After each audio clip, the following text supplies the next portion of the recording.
അസ്സലാമു അലൈക്കും വറഹ്മത്തുള്ളാഹി. ഇന്നൽ ഹംദലില്ലാഹ്, നിശ്ചയമായും സ്തുതി സർവവും അല്ലാഹു സുബ്ഹാനഹു വ തആലക്കാകുന്നു. നഹ്മദുഹു വനസ്തഈനുഹു വനസ്തഗ്ഫിറുഹു, നമ്മൾ അവനെ സ്തുതിക്കുന്നു, അവനോട് പൊറുക്കലിനെ തേടുന്നു, അവനോട് സഹായം ചോദിക്കുന്നു. വനഊദു ബില്ലാഹി മിൻ ശുറൂരി അൻഫുസിനാ വമിൻ സയ്യിആതി അഅ്മാലിനാ, നമ്മൾ നമ്മുടെ നഫ്സിൻ്റെ തിന്മകളിൽ നിന്നും നമ്മുടെ കർമ്മങ്ങളുടെ തിന്മകളിൽ നിന്നും അവനോട് കാവലിനെ ചോദിക്കുന്നു. മൻ യഹ്ദിഹില്ലാഹു ഫലാ മുളില്ല ലഹു, അള്ളാഹു ആരെയെങ്കിലും ഹിദായത്തിലാക്കിയാൽ അവനെ വഴിതെറ്റിക്കാൻ ആരും തന്നെയില്ല. വമൻ യുളിൽ ഫലാ ഹാദിയ ലഹു, അള്ളാഹു വഴികേടിലാക്കിയ ഒരുത്തനെ നേർവഴിയിലാക്കാൻ ആരും തന്നെയില്ല. വ അഷ്ഹദു അല്ലാ ഇലാഹ ഇല്ലല്ലാഹു വഹ്ദഹു ലാ ശരീക ലഹു, അള്ളാഹു സുബ്ഹാനഹു വ തആല മാത്രമാണ് യഥാർത്ഥ ആരാധനക്കർഹനെന്നും അവൻ ഏകനാണെന്നും അവന് യാതൊരു തരത്തിലുള്ള പങ്കുകാരില്ലെന്നും ഞാൻ സാക്ഷ്യം വഹിക്കുന്നു. വ അഷ്ഹദു അന്ന മുഹമ്മദൻ അബ്ദുഹു വ റസൂലുഹു, മുഹമ്മദ് നബി സല്ലല്ലാഹു അലൈഹി വസല്ലമ അള്ളാഹുവിൻ്റെ റസൂലാണെന്നും അവൻ്റെ അടിമയാണെന്നും ഞാൻ സാക്ഷ്യം വഹിക്കുന്നു.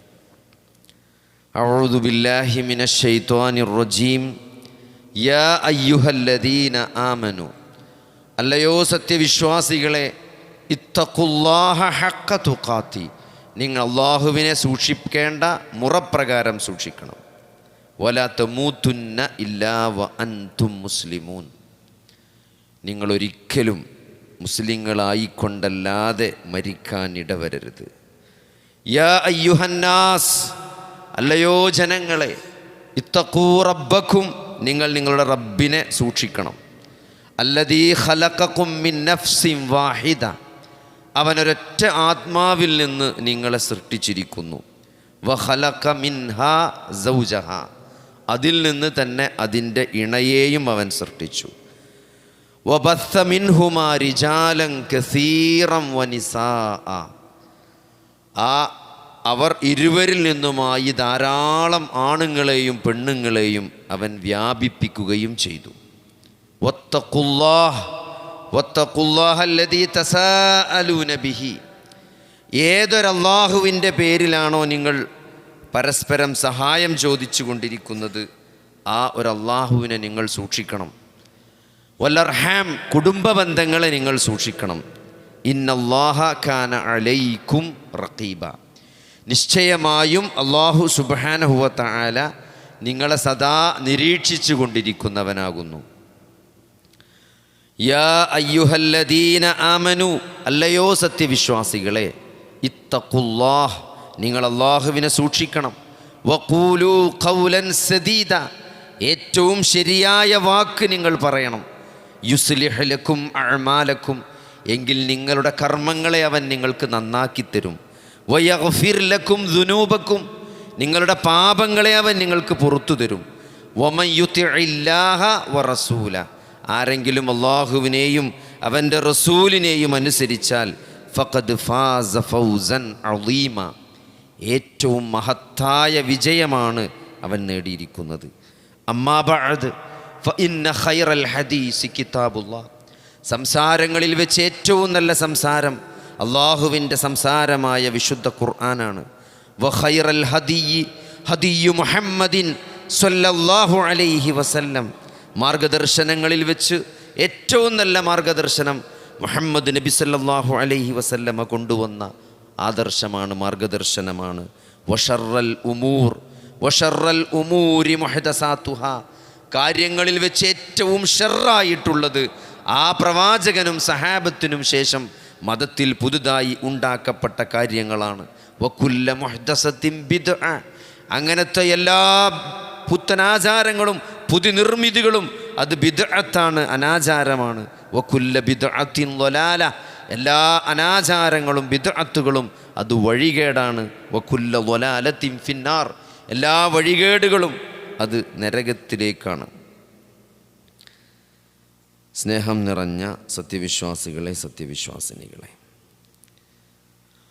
അല്ലാഹു സുബ്ഹാനഹു വ തആലയുടെ അളവറ്റ അനുഗ്രഹങ്ങൾ ആസ്വദിച്ചൊന്നുകൊണ്ട് മാത്രമാണ് നമ്മൾ ഇവിടെ ഈ റമളാനിൽ നോമ്പ് നോറ്റുകൊണ്ട് ഈ പള്ളിയിൽ ഇവിടെ ഹാജരാകാൻ സാധിച്ചത്.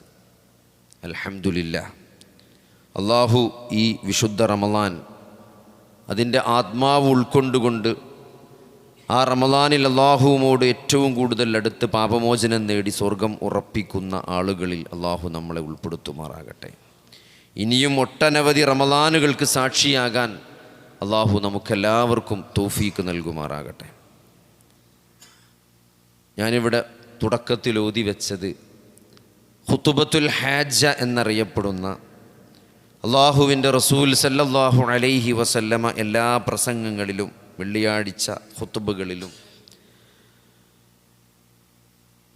അതേപോലെ തന്നെ വഅളുകളിൽ പ്രത്യേകിച്ച് എന്തെങ്കിലും സീരിയസായ ഉപദേശങ്ങൾ നൽകുന്ന സന്ദർഭത്തിൽ നിക്കാഹിൻ്റെ തുടക്കത്തിൽ നബി സല്ലല്ലാഹു അലൈഹി വസല്ലമ അവിടുത്തെ ജീവിതത്തിൽ ഓതിയ ചില വചനങ്ങളാണ്, വാക്കുകളാണ് ഖുതുബത്തുൽ ഹാജ എന്നറിയപ്പെടുന്ന ഈ വാക്കുകൾ. സൂറത്തു ആലി ഇമ്രാനിലെ ആയത്തും സൂറത്തു നിസായിലെ ആയത്തുകളെല്ലാം ഉൾപ്പെടുത്തിയിട്ടുള്ള ഈ ഉപദേശത്തെക്കുറിച്ച് സഹാബത്ത് പറഞ്ഞത്, നബി സല്ലല്ലാഹു അലൈഹി വസല്ലമ ഞങ്ങളെ എങ്ങനെയാണോ ഖുർആൻ പഠിപ്പിച്ചത് അതേപോലെയാണ് ഖുതുബത്തുൽ ഹാജ ഞങ്ങളെ ഓതി ഞങ്ങളെ പഠിപ്പിച്ചത്. നിങ്ങൾ ആലോചിച്ച് നോക്കണം, നബി സല്ലല്ലാഹു അലൈഹി വസല്ലമ ജീവിച്ചിരിക്കുന്ന സന്ദർഭത്തിൽ അവിടെ ഒരു ബിദ്അത്ത് പോലുമില്ല. വശറൽ ഉമൂരി മുഹ്ദസാതുഹാ, കാര്യങ്ങളിൽ വെച്ച് ഏറ്റവും തിന്മയായിട്ടുള്ളത് അത് ആ പ്രവാചകന് ശേഷം മതത്തിൽ പുതുതായി ഉണ്ടാക്കപ്പെട്ട കാര്യങ്ങളാണ് എന്ന് നിരന്തരം അവരെ ഓർമ്മപ്പെടുത്തിക്കൊണ്ടിരിക്കുമ്പോൾ അവിടെ ഒരു ബിദ്അത്തുമില്ല, അവിടെ ഒരു അനാചാരവുമില്ല. അങ്ങനെ ഒരു അനാചാരമുണ്ടെങ്കിൽ അത് ശ്രദ്ധയിൽപ്പെടുത്തേണ്ടത് അള്ളാഹുവിൻ്റെ റസൂലാണ്. ആ റസൂല് ജീവിച്ചിരിക്കുമ്പോൾ പോലും അവരോട് ഓരോ പ്രസംഗങ്ങളിലും ഓരോ ഖുതുബകളിലും ഓരോ നിക്കാഹിൻ്റെ ഖുതുബകളിലും അള്ളാഹിൻ്റെ റസൂൽ അവരെ ഓർമ്മപ്പെടുത്തിയത് മതത്തിൽ അനാചാരങ്ങൾ കടത്തി കൂട്ടുന്നതിനെതിരെയാണ്. അതുകൊണ്ട് എത്ര ഗൗരവമാണ്, നിങ്ങൾ പലപ്പോഴും ഇത് കേട്ടിട്ടുണ്ടാകും, പക്ഷേ അതിൻ്റെ അർത്ഥം നമ്മൾ കൃത്യമായിട്ട് മനസ്സിലാക്കണം. അപ്പോൾ അതറിയാത്ത ആളുകൾക്ക് വേണ്ടിയാണ് അതിൻ്റെ അർത്ഥം കൂടി ഇവിടെ പറഞ്ഞത്. അപ്പോൾ നമ്മുടെ വിഷയം സഹാബത്താണ്. റസൂലുള്ളാഹി സ്വല്ലല്ലാഹു അലൈഹി വസല്ലമയുടെ കൂടെ ജീവിച്ച കുറേ നല്ല മനുഷ്യരായ ആളുകൾ അല്ലേ. സഹാബത്ത് എന്ന് പറയുമ്പം നബി സല്ലല്ലാഹു അലൈഹി വസല്ലമയെ കണ്ട മുസ്ലിമായി ആ നബി സല്ലല്ലാഹു അലൈഹി വസല്ലമയെ കണ്ട് വിശ്വാസം സ്വീകരിച്ച് ആ വിശ്വാസത്തിൽ മരണപ്പെട്ട ആളുകൾ. കണ്ടെന്ന് പറഞ്ഞാൽ കണ്ണില്ല എങ്കിലും അതിന് സാക്ഷിയായി, ആ കാലഘട്ടത്തിന് സാക്ഷിയായി റസൂലുള്ളാഹി സ്വല്ലല്ലാഹു അലൈഹി വസല്ലമയിൽ നിന്ന് ദീൻ കേട്ട് മനസ്സിലാക്കി അല്ലെങ്കിൽ ആ ദീൻ സ്വീകരിച്ച് ആ വിശ്വാസത്തോടെ മരിച്ചുപോയ ആളുകൾക്കാണ് സഹാബത്ത് എന്ന് പറയുക. ആ സഹാബത്തിന് ചില ദറജകളുണ്ട്. അതിലേറ്റവും പ്രധാനപ്പെട്ടത് അഹ്ലുസുന്ന എണ്ണിയിട്ടുള്ളത് അല്ലേ, മഹാനായ ഉമർ ഇബ്നു ഖത്താബ് റളിയല്ലാഹു അൻഹു ഇസ്ലാം സമ്പന്നമായ സന്ദർഭത്തിൽ ഇസ്ലാമിലേക്ക് ബൈത്തുൽമാലിലേക്ക് വരുമാനങ്ങൾ കൂടി വന്നപ്പോൾ എല്ലാവർക്കും പെൻഷൻ കൊടുത്തു. കാരണം ബൈത്തുൽമാലിൽ ഇങ്ങനെ സ്വത്ത് കുമിഞ്ഞുകൂടി കിടക്കുകയാണ്.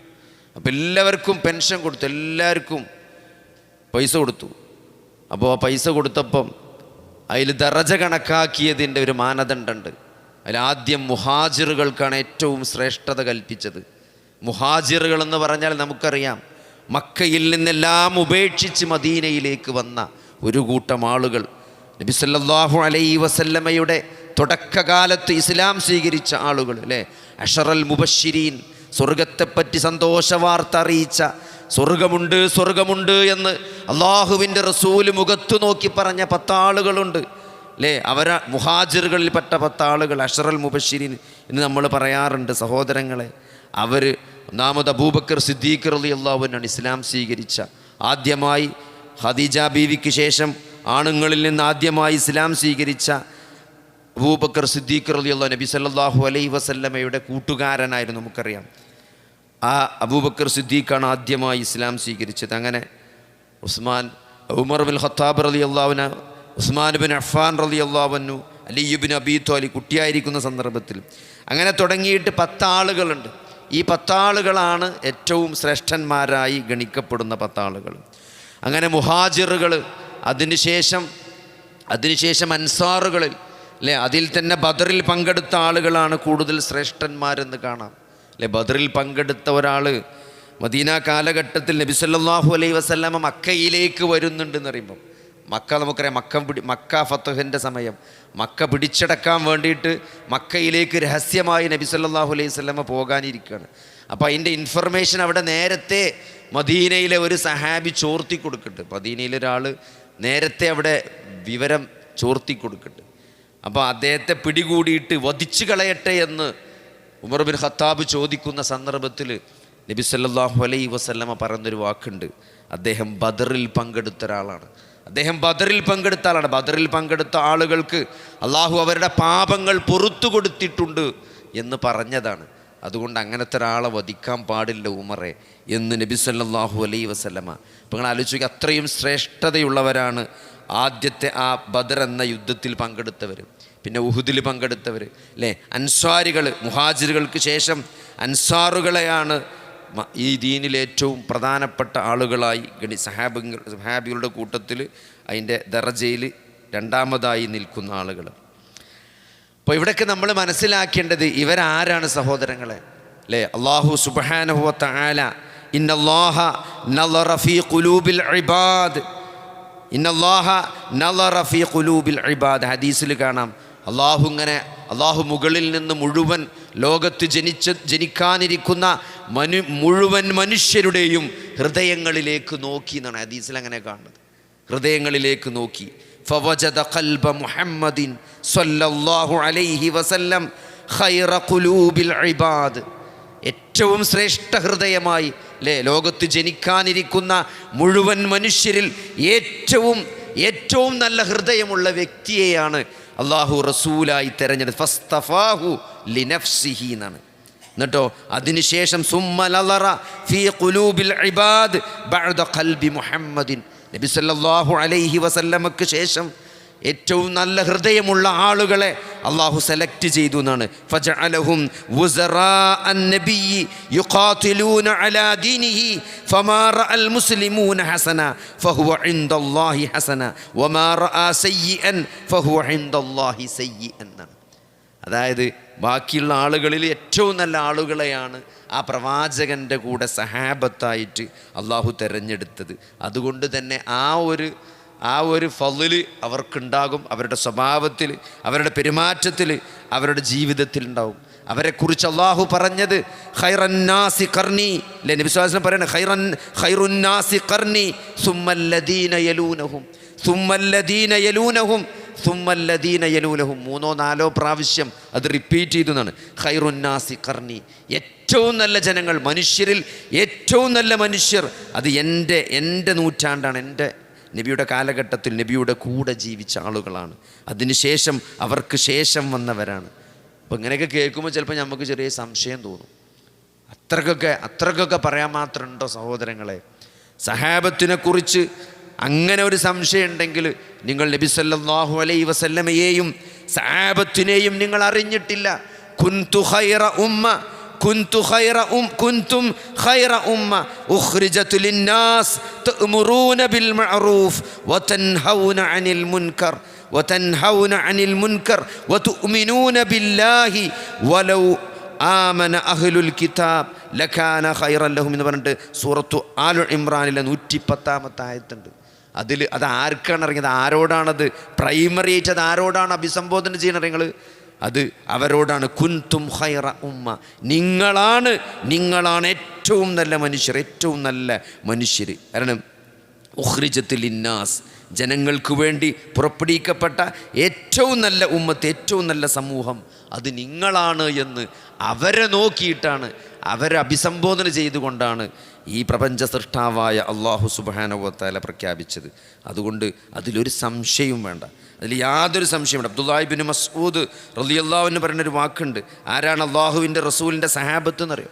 അള്ളാഹുവിൻ്റെ റസൂലിൻ്റെ സഹാബത്ത് എന്ന് പറഞ്ഞാൽ ആരെങ്കിലും ജീവിതത്തിൽ ആരെയെങ്കിലും ഫോളോ ചെയ്യാൻ, ആരെയെങ്കിലും അനുധാവനം ചെയ്യാൻ ആഗ്രഹിക്കുന്നുണ്ടെങ്കിൽ ഇതാ കുറച്ചാളുകൾ മരിച്ചു പോയിട്ടുണ്ട് അല്ലേ, കുറച്ചാളുകൾ നമുക്ക് മുമ്പ് മരിച്ചു പോയിട്ടുണ്ട്.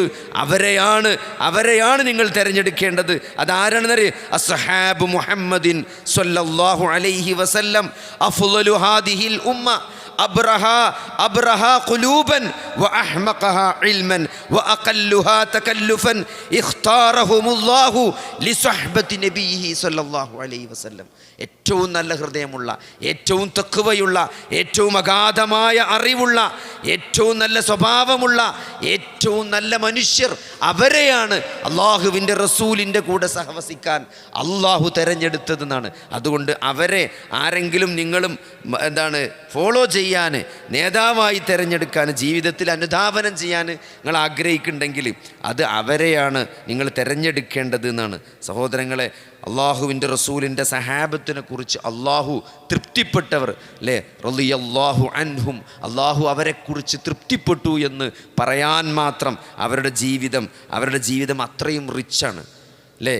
അവരുടെ നോക്കി നമുക്ക് എത്ര സഹാബിമാരുടെ പേരറിയാം, എത്ര സഹാബിമാരെ നമുക്ക് അറിയാം സഹോദരങ്ങളെ. ഒരുപക്ഷെ നമ്മൾ ഏറ്റവും കൂടുതൽ അറിയുന്ന പേര് ഒരുപക്ഷെ അബൂ ഹുറൈറയായിരിക്കാം അല്ലേ, അബൂബക്കർ സിദ്ദീഖായിരിക്കാം, ഉമർ റളിയല്ലാഹു അൻഹു ആയിരിക്കാം. എത്രയോ അറിയപ്പെടാത്ത സഹാബിമാരുണ്ട്. അതുകൊണ്ട് അവരുടെ ഫളില് തീരുമാനിക്കുമ്പോൾ സഹോദരങ്ങളെ, അള്ളാഹുവിൻ്റെ റസൂലിൻ്റെ കൂടെ ജീവിച്ചു, അള്ളാഹുവിൻ്റെ റസൂലിന് ദീൻ പഠിച്ചു എന്ന് പറയുമ്പം അവർക്ക് ഇപ്പോൾ നമുക്കൊക്കെ എന്താ വെച്ചാൽ അള്ളാഹു ഒരു കാര്യം പറഞ്ഞു, അള്ളാഹിൻ്റെ റസൂൽ ഒരു കാര്യം കൽപ്പിക്കുന്നു എന്ന് പറയുമ്പം നമുക്കൊരു ചോയ്സ് ഉണ്ട്. സത്യത്തിൽ നമുക്ക് ഒന്ന് ആലോചിച്ചിട്ട് ചെയ്താൽ മതി അല്ലേ, ഒന്ന് ആലോചിച്ചിട്ട് ചെയ്താൽ മതി. കുറച്ചൊരു സമയം നമുക്ക് കിട്ടും. അവരോട് റസൂൽ ഇങ്ങനെ പറയാണ്, അവരുടെ റസൂൽ അവരോട് നേരിട്ട് സംസാരിക്കുകയാണ്. അബൂദാവൂദ് ഉദ്ധരിക്കുന്നൊരു ഹദീസിൽ കാണാം, അബ്ദുല്ലാഹി ഇബ്നു മസ്ഊദ് റളിയല്ലാഹു അൻഹു പള്ളിൻ്റെ പുറത്തിരിക്കുന്നുണ്ടെന്നാണ്. പള്ളിൻ്റെ പുറത്ത് പെട്ടെന്ന് ഇരിക്കുന്നുണ്ട്. അപ്പോൾ എന്താ നിങ്ങൾ, അള്ളാഹിൻ്റെ റസൂൽ പള്ളിൻ്റെ ഉള്ളിൽ ക്ലാസ് എടുക്കുകയാണ്. അപ്പോൾ സഹാബത്തിനോട് ഇരിക്കാൻ പറഞ്ഞു, ഉറക്കെ ഇരിക്കാൻ പറഞ്ഞു. അപ്പോൾ പുറത്തേക്ക് അത് കേട്ടു ആര്? അബ്ദുല്ലാഹി ഇബ്നു മസ്ഊദ് റളിയല്ലാഹു അൻഹു. ആ ഇരിക്കാൻ പറഞ്ഞിട്ടും ഇരിക്കാതെ നടക്കുക എന്നത് അത് അള്ളാഹുവിൻ്റെ റസൂലിനോടുള്ള അത്തീഉല്ലാഹ വ അത്തീഉർ റസൂല എന്ന കൽപ്പനയോടുള്ള ധിക്കാരമാകുമോ എന്ന് ഭയപ്പെട്ടുകൊണ്ട് അത് കേട്ടപ്പോൾ അവിടെ തന്നെ പുറത്തിരുന്നു എന്നാണ്, പള്ളിൻ്റെ പുറത്ത്. അതാണ് സഹോദരങ്ങളെ അവരുടെ മനസ്സിൽ നിന്ന് അള്ളാഹിൻ്റെ റസൂല് എന്ത് കൽപ്പിക്കുന്നുവോ അത് സ്വീകരിക്കാൻ അല്ലേ. അതിൽ പിന്നെ എന്ത് നഷ്ടമുണ്ട്, ദുനിയാവിൻ്റെ എന്ത് നഷ്ടമുണ്ട് എന്നവർ അവിടെ ചിന്തിക്കുന്നില്ല. കാരണം അള്ളാഹുവിനെ റസൂലിനെ അനുസരിക്കുക എന്നതാണ്, അള്ളാഹുവിനെയും റസൂലിനെയും അനുസരിക്കുക എന്നതാണ് ജീവിതത്തിൻ്റെ വിജയമായിട്ട് അവർ കണ്ടത്. ജീവിതത്തിൻ്റെ ലക്ഷ്യം എന്ന് പറഞ്ഞാൽ അതാണ്.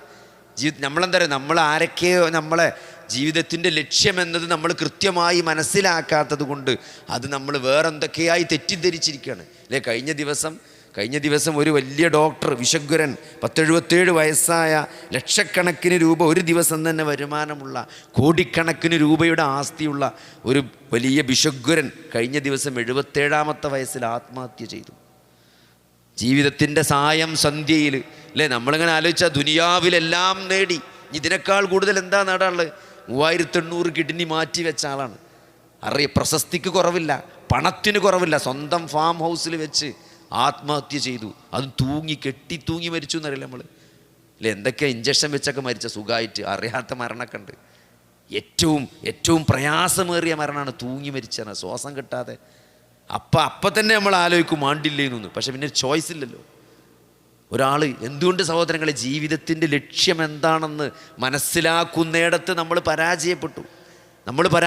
ജനങ്ങൾ പരാജയപ്പെടുകയാണ്. ജീവിതത്തിൻ്റെ ലക്ഷ്യം എന്താണ്? നമ്മൾ എന്തിനാണ് ഈ ഭൂമിയിൽ വന്നത്? നമ്മൾ പറയുന്നത് ഒരു യാത്രയാണ് അല്ലേ. കഥ എഴുതുന്നോലും കവിത എഴുതുന്നോലും എല്ലാവരും പറയും നല്ല ഭംഗിയാക്കി ജീവിതം എന്ന യാത്ര അല്ലേ. തൊട്ടിലിൽ നിന്ന് തുടങ്ങി കട്ടിലിൽ അവസാനിക്കുന്ന ഒരു യാത്രയാണ് നമ്മുടെ ജീവിതം എന്നൊക്കെ നമ്മളിങ്ങനെ രസമായിട്ട് പറയും. സഹോദരങ്ങളെ, സത്യത്തിൽ ജീവിതം എന്നത് ആ യാത്രയാണെങ്കിൽ ആ യാത്ര ശരിക്കും ആ യാത്ര മരണത്തോട് അവസാനിക്കാത്ത യാത്രയാണ്. നമ്മളിങ്ങനെ ഒരു ചെറിയ ഫ്രെയിമിൽ നിന്ന് പറയണം എല്ലാവരും അല്ലേ, കട്ടിലിൽ തുടങ്ങി തൊട്ടിലിൽ തുടങ്ങി കട്ടിലിൽ വരെ എന്ന് പറയുമ്പോൾ അതിനൊരു ചെറിയ ഫ്രെയിമുള്ളൂ. ഒരു 45, 50, 60, 70, 80 കൊല്ലത്തെ ഒരു ചെറിയ ഫ്രെയിമിലല്ല നമ്മൾ ഈ ജീവിതത്തെ കാണേണ്ടത്. അത് പഠിപ്പിക്കാനാണ് പ്രവാചകന്മാർ വന്നത്. അതിനാണ് അള്ളാഹു വേദഗ്രന്ഥങ്ങൾ അവതരിപ്പിച്ചത്. മനുഷ്യരെന്തിനാണ് ജീവിക്കുന്നത് അല്ലേ? ഈ ജീവിതത്തിൻ്റെ അർത്ഥം എന്താണെന്ന് ചിലപ്പോൾ ജീവിതത്തിലൊരു ശൂന്യത അനുഭവപ്പെടും. കാരണം ജീവിതത്തിൻ്റെ ലക്ഷ്യം എന്താണെന്ന് അള്ളാഹു നമ്മളെ പടച്ച, മനുഷ്യനെ പടച്ച ആ സൃഷ്ടാവായ അള്ളാഹു മനുഷ്യൻ്റെ ജീവിതത്തിൻ്റെ ലക്ഷ്യം പറഞ്ഞിട്ടുണ്ട്. വേറെ ആർക്കാ സഹോദരങ്ങളെ ജീവിതത്തിൽ ലക്ഷ്യം? ഒരു പ്രൊഡക്റ്റ് ഉണ്ടാക്കുമ്പം അതിൻ്റെ മാനുഫാക്ചറാണ് പറയേണ്ടത് എന്തിനുണ്ടാക്കിയതാണ് അല്ലേ. നമ്മൾ ഉപയോഗിക്കുന്ന ഏതൊരു സാധനം അതെങ്ങനെയാണ് ഉപയോഗിക്കേണ്ടത്, അതെന്താണ് അതിൻ്റെ ലക്ഷ്യം, അതെന്തിനു വേണ്ടി ഉണ്ടാക്കി എന്നത് അത് ഉണ്ടാക്കിയവനാണ് ഏറ്റവും കൂടുതൽ പറയാൻ അർഹതയുള്ളത്. ആ പ്രപഞ്ച സൃഷ്ടാവ് ഇത്ര കൃത്യമായി മനുഷ്യൻ്റെ ജീവിതത്തിൻ്റെ ലക്ഷ്യം പഠിപ്പിച്ചിട്ട് അത് കൃത്യമായിട്ട് മനസ്സിലാക്കാത്ത ആൾ. ഇപ്പോൾ കഴിഞ്ഞ ദിവസം ഇവിടെ ഒരു നോമ്പുതുറ ഉണ്ടായിരുന്നു, വിസ്ഡം ഇസ്ലാമിക് ഓർഗനൈസേഷൻ സംഘടിപ്പിച്ച. അതിലെല്ലാ നാനാതുറകളിൽ നിന്നുള്ള രാഷ്ട്രീയക്കാരും മതസംഘടനകളൊക്കെ ഉണ്ട്. എല്ലാവരുടെയും ബേജാറെന്താ അറിയങ്ങൾ, ഇത്രത്തോളം മുസ്ലിങ്ങളിൽ അക്രമവാസന കൂടുന്നുണ്ട്, മയക്കുമരുന്ന് ഉപയോഗിക്കുന്ന അളവ് കൂടുന്നുണ്ട്, ലഹരി വല്ലാതെ ഉപയോഗിക്കുന്നുണ്ട്, സ്വഭാവ ധാർമ്മികത മോശമായി വരുന്നുണ്ട്. സംഭവം സത്യമാണ്, വളരെ കൺസേണുള്ള കാര്യമാണ് അല്ലേ. ഏറ്റവും കൂടുതൽ മതപഠന സംവിധാനങ്ങളുള്ള, ചെറുപ്പം മുതലേ മതം പഠിപ്പിക്കുന്ന അല്ലേ, ചെറുപ്പത്തിൽ തന്നെ മദ്രസ കൊണ്ടുപോയിട്ട് മാതാപിതാക്കളെ ബഹുമാനിക്കണം, ആദരിക്കണം, സ്നേഹിക്കണം അല്ലേ, ഇതൊക്കെ ഇത്രയും ധാർമ്മിക വിദ്യാഭ്യാസം നടത്തുന്ന ഈ ഒരു നാട്ടിൽ അല്ലേ, ഇത് 10, 12 വരെയൊക്കെയാണ് കുട്ടികൾ മദ്രസ പഠിച്ചത് അല്ലേ. ഖുർആനൊക്കെ എത്ര സുന്ദരമായിട്ടാണ് ഓതുന്നത്. പണ്ടത്തെ പോലൊന്നല്ല. പണ്ടൊക്കെ പള്ളിയിലെന്ന് പറഞ്ഞാൽ ആകെ വയസ്സന്മാർ കൊണ്ടുതന്നെ കുറച്ച് കുട്ടികളെ പള്ളിക്ക് ഉണ്ടാവുള്ളൂ.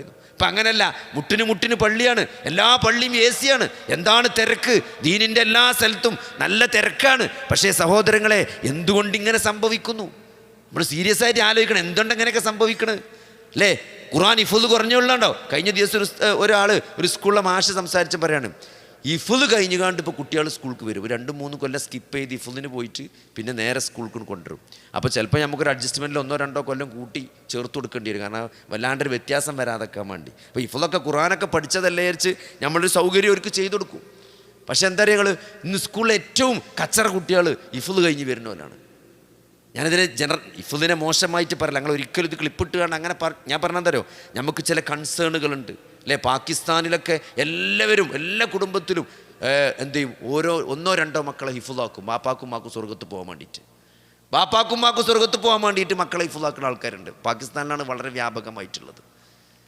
അപ്പോൾ എന്താ പറയുക, ഹിഫ്ള് എന്ന് വെച്ചാൽ ഖുർആൻ പഠിക്കുക എന്ന് പറയുമ്പോൾ നമുക്ക് സംഭവിക്കുന്ന പിഴവ് ഇവിടെ നമ്മൾ മനസ്സിലാക്കണം.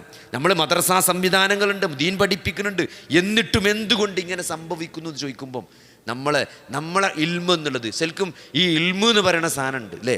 ഇൻഫർമേഷൻ എന്ന് പറയണതും ഇൽമ് എന്ന് പറയണതും വ്യത്യാസമുണ്ട്. പണ്ട് നമുക്ക് അറിവുണ്ടാകണമെങ്കിൽ നമ്മൾ ഓതി പഠിച്ചണം. സ്കൂളോ മദ്രസയിലൊക്കെ പോയിട്ട് പുസ്തകം വായിച്ച് പഠിച്ചാലേ കിട്ടുള്ളൂ. അന്ന് പഠിച്ചേണ്ട ആവശ്യമല്ല. ഇന്നിപ്പോൾ ഒരു കാര്യം ചോദിച്ചാൽ നമ്മൾ പഠിച്ചെങ്കിലേ പണ്ടത്തെ കാലത്ത് പറയാൻ പറ്റുള്ളൂ. ഏതെങ്കിലും ഒരു കാലത്ത് എവിടെയെങ്കിലും വായിച്ചൊരു സ്ഥാനത്ത് നിന്ന് ഓർത്തെടുത്തിട്ടേ പറയാൻ പറ്റുള്ളൂ. അന്നൊന്നും വേണ്ട, ഇന്ന് ഗൂഗിളിൽ നോക്കിയിട്ട് പറഞ്ഞു കൊടുത്താൽ മതി. എന്താ ചോദിച്ചാൽ നിങ്ങൾക്ക് ഇഷ്ടമുള്ളത് ചോദിച്ചാൽ പറഞ്ഞു. ഇതൊക്കെ കൂടി പഠിച്ചതിനുള്ളിൽ കയറ്റിയേക്കേണ്ട ആവശ്യമില്ല. അതുകൊണ്ട് സഹോദരങ്ങളെ, അതിന് ഇൻഫർമേഷൻ എന്നാ പറയാ, അതിന് ഇൻഫർമേഷനാണ്. ഇൻഫർമേഷനും ഇൽമും വ്യത്യാസമുണ്ട്. അറിവെന്ന് പറയും, ഒരു ആയത്ത് പഠിക്കുക എന്ന് പറയുമ്പം ആയത്ത് ഫോണിൽ നോക്കിയാൽ കിട്ടും, ഗൂഗിളിൽ നോക്കിയാൽ കിട്ടും. സൂറത്ത് ആൽ ഇമ്രാനിൽ സഹാബത്തിനെ പറ്റി, ഖുർആനിൽ സഹാബികളെ പറ്റി പറയുന്ന ആയത്തുകൾ ഏതാന്ന് ചോദിച്ചാൽ ChatGPT പട്ടയാറുണ്ട് എടുത്ത് തരും നിങ്ങൾക്ക്. അതിന് നിങ്ങൾ 10 കൊല്ലം പോയി ഖുർആൻ പഠിക്കേണ്ട ആവശ്യമില്ലെന്ന്. അങ്ങനെ തന്നെ അതിൻ്റെ അർത്ഥം നമുക്ക് മലയാളം ട്രാൻസ്ലേഷൻ നോക്കിയാൽ കിട്ടും ചെയ്യും. പക്ഷെ എന്താണ് വ്യത്യാസം? ആ ആയത്ത് കൊണ്ട് എന്ത് നേട്ടമാണ്, ആ ആയത്ത് എന്ത് മാറ്റമാണ് എൻ്റെ ജീവിതത്തിൽ ഉണ്ടാക്കുന്നത്, അവിടെയാണ് പ്രത്യേകത. ഇൽമ് അമലാക്കുന്നിടത്ത്, ഇൽമ് എൻ്റെ ജീവിതത്തെ സ്വാധീനിക്കുന്നിടത്ത്, എൻ്റെ വ്യക്തിത്വത്തെ സ്വാധീനിക്കുന്നിടത്ത് ഞാൻ മാറുന്നതിലേക്ക് ആ ഇൽമ് പര്യാപ്തമാകുന്നുണ്ടോ എന്നുള്ളതാണ്. ഒരായത്ത് പഠിക്കുമ്പോഴേ ആ ആയത്ത് എൻ്റെ ജീവിതത്തിൽ കാണുന്നുണ്ടോ എന്നുള്ളതാണ്. ആ പഠിച്ചിനൊരു മാറ്റം ഈ നോമ്പ് കഴിയുമ്പം, ഈ നോമ്പ് കൊണ്ട് ഞാൻ തഖ്വ നേടിയിട്ടുണ്ട്, ലഅല്ലക്കും തത്തഖൂൻ യാ അയ്യുഹല്ലദീന ആമനൂ കുതിബ അലൈക്കുമുസ് സിയാം കമാ കുതിബ അലല്ലദീന മിൻ ഖബ്ലിക്കും ലഅല്ലക്കും തത്തഖൂൻ എന്ന സൂറത്തു ബഖറയിലെ ആയത്ത്. ആകെ ഈ കൊല്ലം നോക്കണ 30 ദിവസത്തെ നോമ്പുണ്ടല്ലോ, റമളാന്റെ മുഴുവൻ നോമ്പ് കൊല്ലം നോക്കുകയാണ്. 45 വയസ്സുള്ള ഒരാൾ ഏകദേശം 10ാമത്തെ വയസ്സ് മുതൽ 35 കൊല്ലമൊക്കെ നോറ്റിട്ടുണ്ടാവും. എല്ലാ കൊല്ലും റമളാൻ നോറ്റിട്ടുണ്ടാവും. വിശുദ്ധ ഖുർആനിൽ 4 ആയത്തുള്ളൂ റമളാനെ പറ്റി.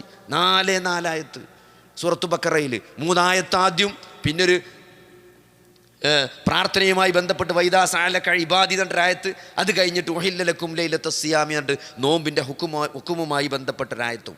അങ്ങനെ 4 ആയത്ത്, 3 പിന്നൊരു 1. 4 ആയത്താണ് ഖുർആനിൽ റമളാനെ പറ്റിയുള്ളത്. എന്തിനാണ്? ലഅല്ലക്കും തത്തഖൂൻ, തഖ്വയുള്ളവരാകാൻ വേണ്ടിയിട്ടാണ് നോമ്പ് നിർബന്ധമാക്കിയത്. അല്ലേ? ചില ആൾക്കാരൊക്കെ നോമ്പിൻ്റെ മുമ്പ് തന്നെ കൊളസ്ട്രോളൊക്കെ ചെക്ക് ചെയ്തിട്ടുണ്ടാവും. എന്തിനാ? അന്ന് നോമ്പിൻ്റെ മുമ്പ് ഭയങ്കര തിരക്കാണ് ലാബിലൊക്കെ. എല്ലാവരും കൊളസ്ട്രോളും ഷുഗറും ചെക്ക് ചെയ്യാണ്. ഇനി എന്തിനാണ്? നോമ്പ് കഴിഞ്ഞിട്ട് ഒന്നുകൂടി നോക്കും കൊളസ്ട്രോളും ഷുഗറൊക്കെ കുറഞ്ഞുകണോ.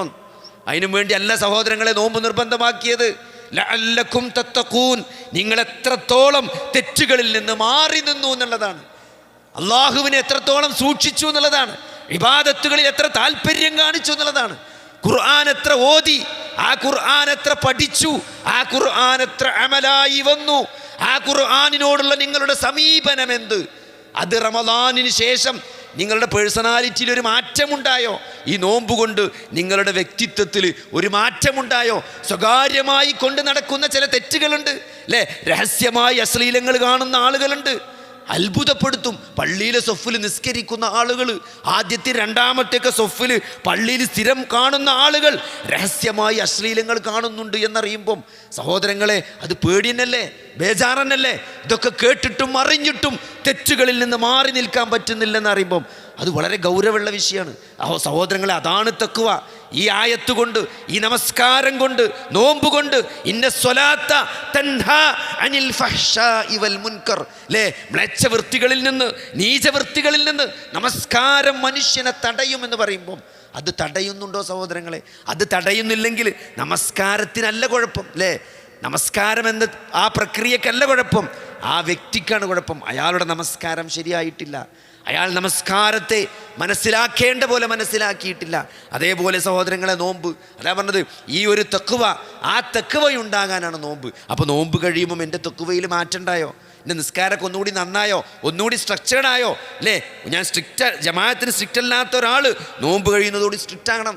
സുന്നത്ത് നമസ്കാരത്തിൻ്റെ കാര്യത്തിൽ അലംഭാവം വെച്ച് പുലർത്തുന്ന ഒരു മനുഷ്യൻ, അദ്ദേഹം റമളാൻ കഴിയുന്നതോടെ കുറച്ചും കൂടി അതിലൊക്കെ ഒരു കണിശത ഉണ്ടാക്കണം, അല്ലേ? സ്വകാര്യമായി കൊണ്ട് നടക്കുന്ന തെറ്റുകൾ അത് ഈ റമളാനിൽ ഉപേക്ഷിക്കാൻ തയ്യാറാകണം. റമളാനിന് ശേഷം വീണ്ടും അതിലേക്ക് തിരിച്ചു പോകാൻ തയ്യാറാകരുത്. അങ്ങനൊരു മാറ്റമുണ്ടെങ്കിലേ ആ നോമ്പിൻ്റെ ഉദ്ദേശം പൂർത്തീകരിക്കുള്ളൂ. അതാണ് ലഅല്ലക്കും തത്തഖൂൻ. അത് സഹാബത്തിനുണ്ടായിരുന്ന, ഞാൻ പറഞ്ഞതാണ്. അറിവ് ഇന്നത്തെ കാലത്തൊരു വിഷയമല്ല. അറിവ് കിട്ടാൻ ഒരു പ്രയാസമില്ലാത്ത കാലത്താണ് നമ്മൾ ജീവിക്കുന്നത്.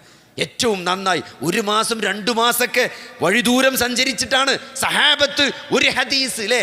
ഒരു സഹാബിയിൽ ഒരു ഹദീസ് ഉണ്ട് എന്ന് കേൾക്കുമ്പോൾ എന്താണ് താബീങ്ങൾ 1-2 മാസം സഞ്ചരിച്ചിട്ടാണ് ഹദീസ് സ്വീകരിച്ചിരുന്നത്. ഖുർആനിൻ്റെ ഒരു പദത്തിൻ്റെ അർത്ഥമറിയാൻ 1 മാസം ഇബ്നു അബ്ബാസ് സഞ്ചരിച്ചതായി റളിയല്ലാഹു അൻഹു സഞ്ചരിച്ചതായി നമുക്ക് ചരിത്രത്തിൽ കാണാൻ പറ്റും. ഇന്നൊരു പ്രയാസമില്ല. ഇന്ന് ഖുർആനിൻ്റെ ഡിക്ഷണറി ഉണ്ട്, ഹദീസിൽ മാത്രം വരുന്ന ലഫ്ലുകളുടെ ഡിക്ഷണറി ഉണ്ട്. ഇതൊക്കെ ചെറിയ ആപ്പായിട്ട് ഡൗൺലോഡ് ചെയ്ത് സെർച്ച് അടിച്ചാൽ മതി, ഒരു പ്രയാസമില്ല.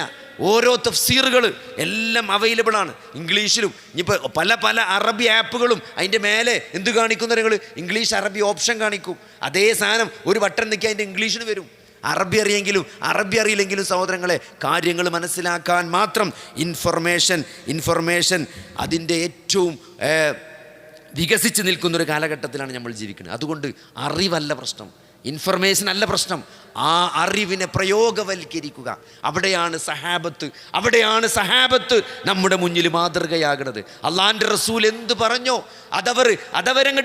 അതവർ യാഥാർത്ഥ്യവൽക്കരിക്കുകയാണ്, അല്ലേ? റസൂലുള്ളാഹി സ്വല്ലല്ലാഹു അലൈഹി വസല്ലമ ഏതൊരു കാര്യം പറഞ്ഞാലും അതിൻ്റെ അപ്പോൾ തന്നെ അതിൻ്റെ റിസൾട്ട് കാണുക. ലൻ തനാലുൽ ബിർറ, അള്ളാൻ്റെ റസൂല് സൂറത്ത് ഓതി കൊടുക്കുകയാണ്. ലൻ തനാലുൽ ബിർറ എന്ന സൂറത്തു ആലി ഇമ്രാനിൻ്റെ ആയത്ത് ഓതി കൊടുക്കുമ്പോൾ എന്താണ്?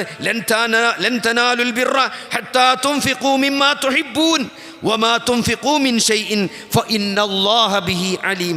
നിങ്ങൾ ഇഷ്ടപ്പെടുന്നതിൽ നിന്ന് നിങ്ങൾ ചെലവഴിക്കുന്നത് വരെ നിങ്ങൾക്ക് പുണ്യം നേടാനാവുകയില്ല എന്ന് അള്ളാഹു ആയത്തിറക്കിയിട്ടുള്ളൂ. അപ്പോൾ തന്നെ അബൂ ത്വൽഹത്ത് റളിയല്ലാഹു അൻഹു അദ്ദേഹത്തിൻ്റെ സ്വത്തുക്കളിൽ വെച്ച് ഏറ്റവും പ്രിയങ്കരമായ ആ ബൈറൂഹാഹ് തോട്ടം അല്ലേ, മദീന പള്ളിക്ക് ചേർന്ന് നിൽക്കുന്ന തോട്ടാണ്. മദീന പള്ളിൻ്റെ മുമ്പ് തന്നെയാണ് അന്നത്തെ കാലത്ത്. ഇന്ന് മദീന പള്ളിൻ്റെ ഉള്ളിലാണ് ആ സ്ഥലം കിടക്കുന്നത്. ഇന്ന് പോയാൽ നമുക്ക് ആ ബൈറൂഹാഹ് തോട്ടത്തിലെ കിണറുള്ള സ്ഥലമൊക്കെ അവിടെ എപ്പോഴും നമുക്ക് കാണാൻ പറ്റും. അവിടെ കാർപ്പറ്റ് ഇടാത്തൊരു സ്ഥലത്ത് ഒരു സഹോദരൻ കഴിഞ്ഞ ദിവസം കാണിച്ചു തന്നു. ഇവിടെയാണ് ആ തോട്ടം ഉണ്ടായിരുന്നത്, ഇവിടെയാണ് ആ കിണറുണ്ടായിരുന്നത് വരെ കാണിച്ചു തന്നു. നിങ്ങൾ ആലോചിച്ച് നോക്കി, നബി സല്ലല്ലാഹു അലൈഹി വസല്ലമയും സഹാബത്തും ആ ചൂടുള്ള സമയത്ത് ആ തോട്ടത്തിൽ പോയി വിശ്രമിക്കുമായിരുന്നതാണ്. മദീന പള്ളിൻ്റെ മുമ്പിലെ തോട്ടാണ്. ഏറ്റവും നല്ല ആരുടെയും മനം കവരുന്ന തോട്ടാണ്. ആ തോട്ടം അള്ളാഹിൻ്റെ റസൂലിൻ്റെ മാർഗത്തിലാണ് ഫ്രീ ആയിട്ട് കൊടുക്കുകയാണ്. ഈ ആയത്തിറങ്ങിയപ്പോൾ എന്താ ആയത്തിന് പറയണത്? നിങ്ങൾക്കിഷ്ടപ്പെട്ടത് നിങ്ങൾ അള്ളാഹുവിൻ്റെ മാർഗത്തിൽ ചെലവഴിക്കുന്നത് വരെ നിങ്ങൾക്ക് പുണ്യം നേടാൻ കഴിയില്ല എന്നാണ്. ആ ആയത്തിൻ്റെ ഇറങ്ങിയപ്പോത്തിന് അത് കൊടുക്കുകയാണ് സഹോദരങ്ങളെ. അതിന് കൊടുത്താണ് അള്ളാഹിൻ്റെ റസൂലിന് കൊണ്ടുപോയിട്ടാണ് കൊടുക്കുകയാണ്, അത് സമർപ്പിക്കുകയാണ്. അതേപോലെ അവിടെ നിൽക്കുന്നില്ല ഉമർ റളിയല്ലാഹു അൻഹു, അദ്ദേഹത്തിൻ്റെ സ്വത്തുക്കളിൽ ഏറ്റവും അദ്ദേഹത്തിന് പ്രിയപ്പെട്ടതായിട്ടുണ്ടാകുന്നത് ഖൈബർ യുദ്ധത്തിൽ ഗനീമത്തായിട്ട് കിട്ടിയ ഒരു തോട്ടം ഉണ്ടായിരുന്നു, ഒരു ഓഹരി ഉണ്ടായിരുന്നു. അത് ആ ഉമറിന് ഭയങ്കര ഇഷ്ടമായിരുന്നു ആ സ്ഥലം. ആ ഓഹരിയാണ് ഈ ആയത്തിറങ്ങിയപ്പം ഉമർ റളിയല്ലാഹു അൻഹു കൊണ്ടുപോയിട്ട് നബിക്കാണ് കൊടുത്തത്. നിങ്ങൾക്ക് ഇവിടെ മലപ്പുറത്ത് റോഡ് സൈഡിൽ 10 സെൻറ്റ് സ്ഥലമുണ്ട് പറഞ്ഞാൽ സഹോദരങ്ങളെ, ഒരു പള്ളി വെക്കാൻ ചോദിച്ചാൽ ഒന്നും വേണ്ട, എന്തെങ്കിലും അത് പള്ളിക്ക് ഒരു വീഡിയോ റൂം ഉണ്ടാക്കി പള്ളിക്ക് സ്വതക്കത്തും ജാരിയായിട്ട് കൊടുക്കാൻ പറഞ്ഞാൽ നമുക്ക് കൊടുക്കാൻ കഴിയില്ല. അതാണ് നമ്മളും തമ്മിൽ വ്യത്യാസം.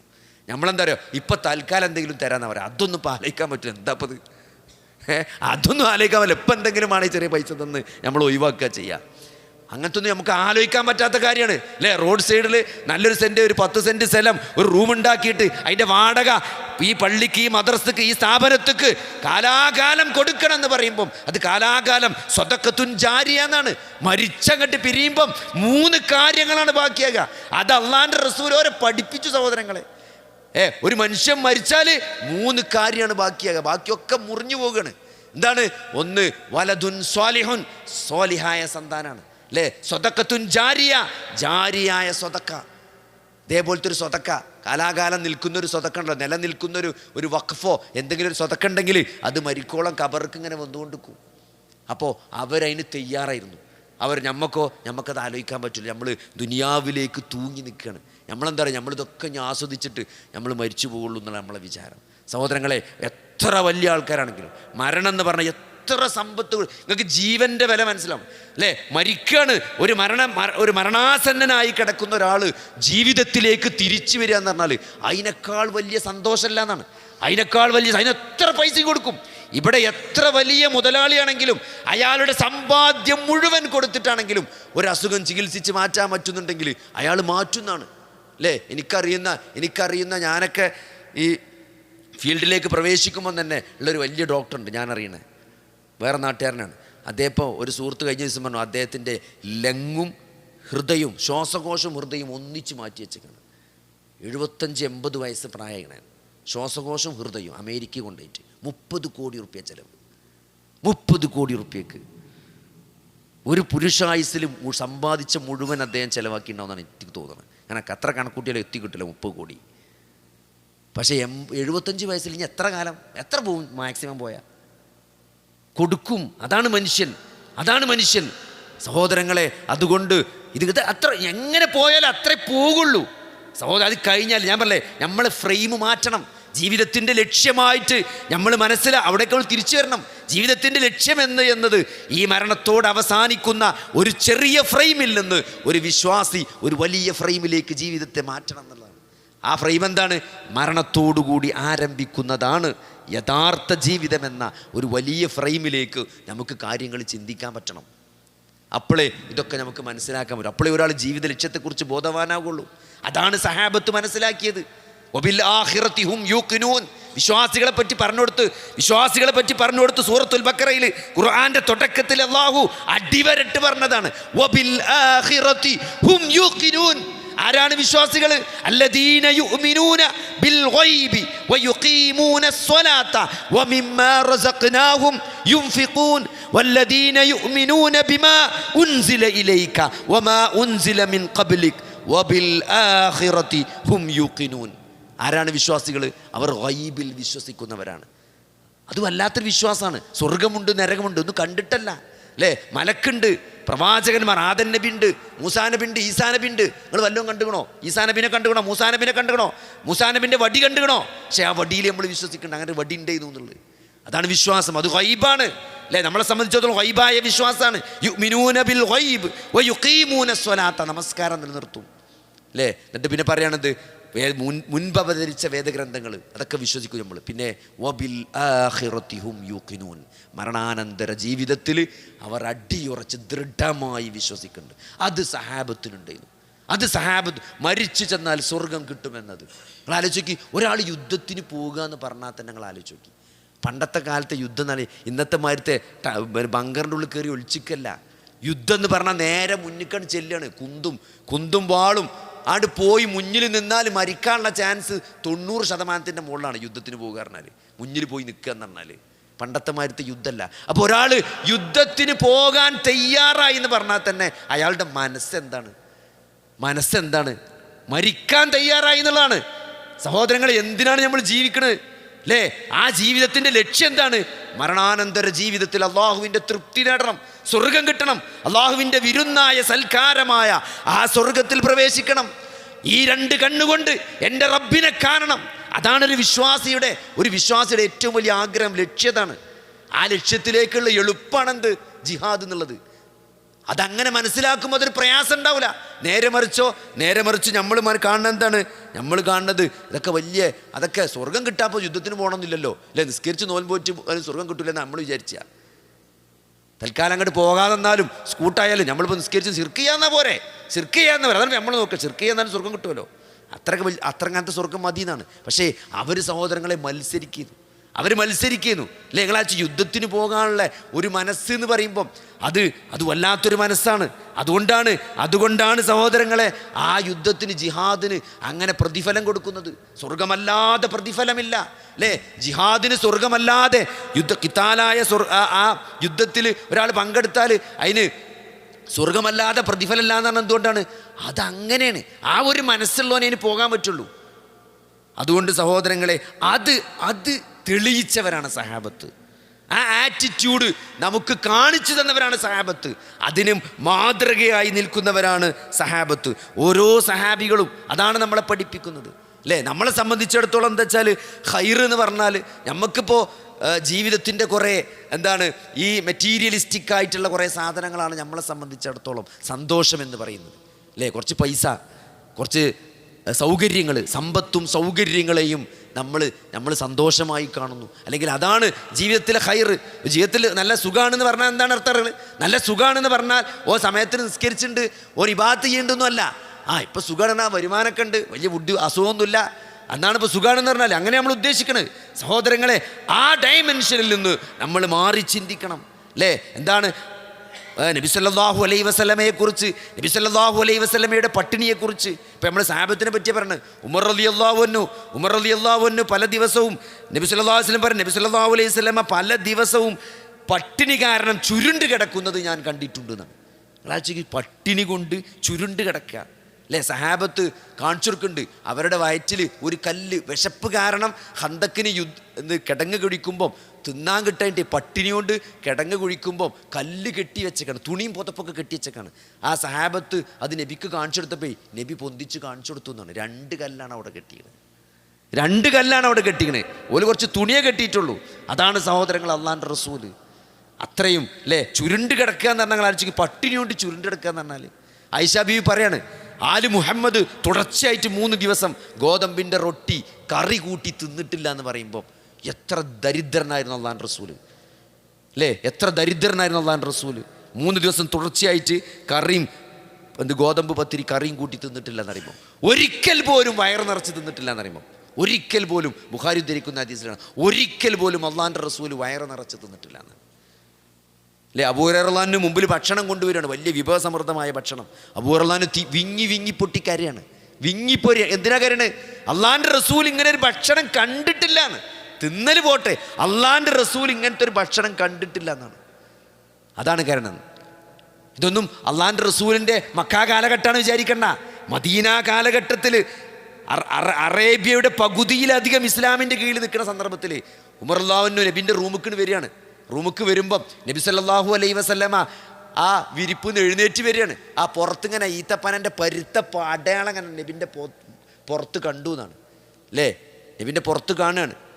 അപ്പോൾ ചോദിക്കണം, എന്താണ് പ്രവാചകരെ, കിസ്റ കൈസറിലെ രാജാക്കന്മാർ അവരൊക്കെ എന്തെല്ലാം സുഖ സൗകര്യങ്ങളിലൂടെയാണ്, അവരൊക്കെ ഭരണാധികാരികളും അവരൊക്കെ രാജാക്കന്മാരാണല്ലോ, അവരൊക്കെ എന്തെല്ലാം സുഖ സൗകര്യങ്ങളിലൂടെയാണ് ജീവിക്കുന്നത്. അള്ളാഹുവിൻ്റെ റസൂലെ ഞങ്ങൾക്ക് നല്ലൊരു കിടക്കുണ്ടാക്കി തരട്ടെ എന്ന് ചോദിച്ചപ്പോൾ അള്ളാഹുവിൻ്റെ റസൂൽ പറഞ്ഞൊരു മറുപടി എന്താ അറിയോ, അവർ ദുനിയാവിനെയാണ് തിരഞ്ഞെടുത്തിരിക്കുന്നത്, നമ്മൾ ആഖിറത്തിനെയാണ് തിരഞ്ഞെടുത്തിരിക്കുന്നത്. വ്യത്യാസമുണ്ട്, നമ്മളും വ്യത്യാസമുണ്ട്. ഒരു ദുനിയാവിനെ തിരഞ്ഞെടുത്തത്, നമ്മൾ ആഖിറത്തിനെയാണ് തിരഞ്ഞെടുത്തതെന്നാണ്. മുർലാന ആ റൂമുക്ക് നോക്കുമ്പോഴേ അവിടെ കുറച്ച് ബാർലി മാത്രമേ ഉള്ളൂ. ആ പണ്ടത്തെ കാലത്തെമാരി അല്ല ഇപ്പോഴത്തെ കാലത്തെമാരി ATM-ലും ബാങ്കിലും കൊണ്ടുപോയിട്ടല്ല പൈസ ഇടുക. എന്തെങ്കിലുമൊക്കെ ഉണ്ടെങ്കിൽ അത് റൂമിലും പെരിയിലൊക്കെ കാണും, എവിടെയും കൊണ്ടുപോയിക്കാനല്ല. ആ റൂമിലൊന്നുമില്ല, ബാർലി മാത്രമുള്ളത്.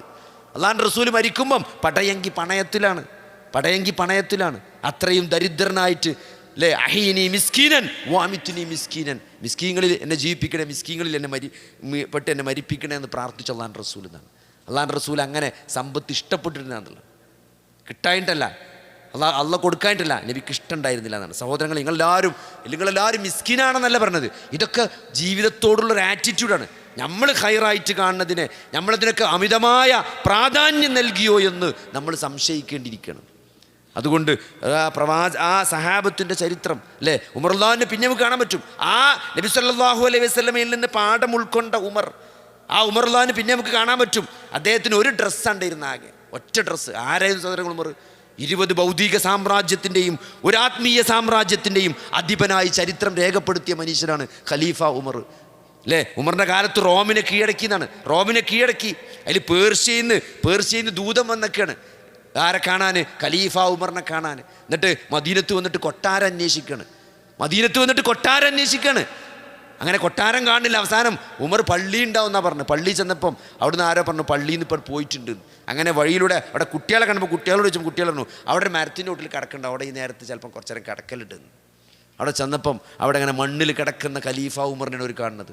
അത്രയും അധികാരമുണ്ടായിരുന്ന, സ്വാധീനമുണ്ടായിരുന്ന ഖലീഫ ഉമർ. സഹോദരങ്ങളെ, അത് അള്ളാഹുവിൻ്റെ റസൂലിൻ്റെ അധ്യാപനങ്ങളാണ് അവരുടെ ജീവിതത്തിൽ മാറ്റം ഉണ്ടാക്കിയത് അല്ലേ. ഒരു ഡ്രസ്സ് മാത്രമല്ല ഇത് ഉമറിന്, അതും കണ്ടം വെച്ചതാണ്.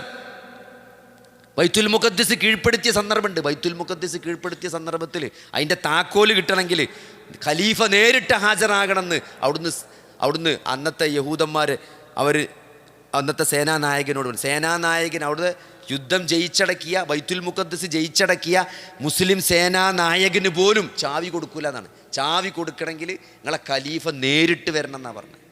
അങ്ങനെ ഖലീഫ ഉമറിനെ ബൈത്തുൽ മുഖദ്ദിസിലേക്ക് ക്ഷണിച്ചേക്കാണ് അതിൻ്റെ ചാവി വാങ്ങാൻ വേണ്ടിയിട്ട്.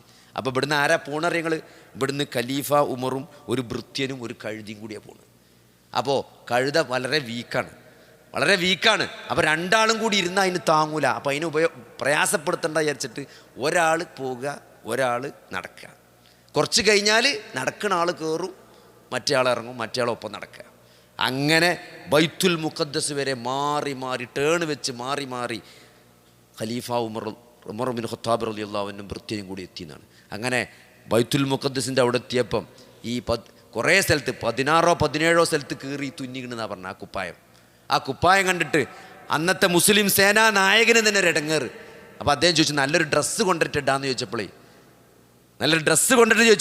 ഖലീഫ ഉമറിന് നല്ല ഡ്രസ്സുള്ളൊരു കാലുണ്ടായിരുന്നു. ഉക്കാള ചന്തയിൽ ഉമർ നടന്നൊരു കാലുണ്ട്. നല്ല ഡ്രസ്സിട്ട് നല്ല അത്തറ് പൂശി നടന്ന ഉമറിൻ്റെ അന്നത്തെ ഒരു മുഖമുണ്ട് അല്ലേ. അന്ന് ഉമറിന് എന്തുണ്ടായിരുന്നില്ല? അന്ന് ഉമറിന് പ്രതാപമുണ്ടായിരുന്നില്ല എന്നാണ്. അന്ന് ഉമറിന് നല്ല വസ്ത്രങ്ങൾ ഉണ്ടായിരുന്നു, പക്ഷേ അന്ന് ഉമറിന് പ്രതാപമില്ല. ഉമറിന് പ്രതാപം നൽകിയത് ഇസ്ലാമാണെന്നാണ്. അതുകൊണ്ട് ഇന്ന് ഉമറിന് പ്രതാപമുണ്ടെന്നാണ്. ആ താക്കോല് വാങ്ങാൻ അവിടെ ചെല്ലുകയാണ്.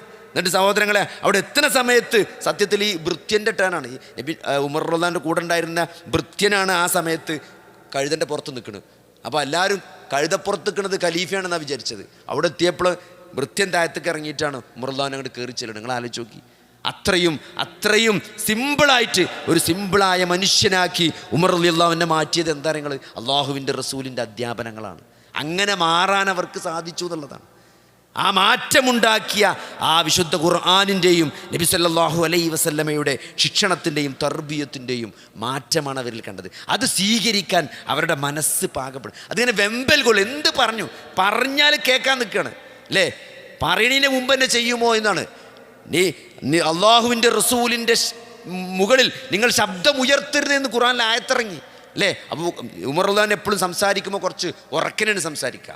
അബൂബക്കർ റളിയല്ലാഹുവിൻ്റെ സംസാരം കേൾക്കാൻ കുറച്ച് ഇടങ്ങാറാണ്, കാരണം മെല്ലെയാണ് സംസാരിക്കുക. ഉമർ റളിയല്ലാഹു എപ്പോഴും കുറച്ച് വോയിസിലാണ് സംസാരിക്കുക. വിശുദ്ധ ഖുർആനിൽ ആയത്തിറങ്ങി നിങ്ങൾ അള്ളാഹിൻ്റെ റസൂലിൻ്റെ ശബ്ദത്തിന് മുകളിൽ ശബ്ദം ഉയർത്തരുത് എന്ന് പറഞ്ഞിട്ട്. ആ ആയത്തിറങ്ങിയതിൻ്റെ ശേഷം ഉമറിൻ്റെ ശബ്ദം കേൾക്കാൻ തന്നെ പിന്നെ പ്രയാസം. അതാണ് സഹോദരങ്ങളെ, അവർ ഖുർആൻ, ആ അള്ളാഹു എന്ത് കൽപ്പിച്ചോ, റസൂലുള്ളാഹി സ്വല്ലല്ലാഹു അലൈഹി വസല്ലമ എന്ത് പറഞ്ഞോ, അങ്ങനെയാണ് അവർ മതത്തെ കണ്ടതെന്നാണ്. അങ്ങനെയാണ് അവർ ആ കൽപ്പനകളെ കണ്ടത്.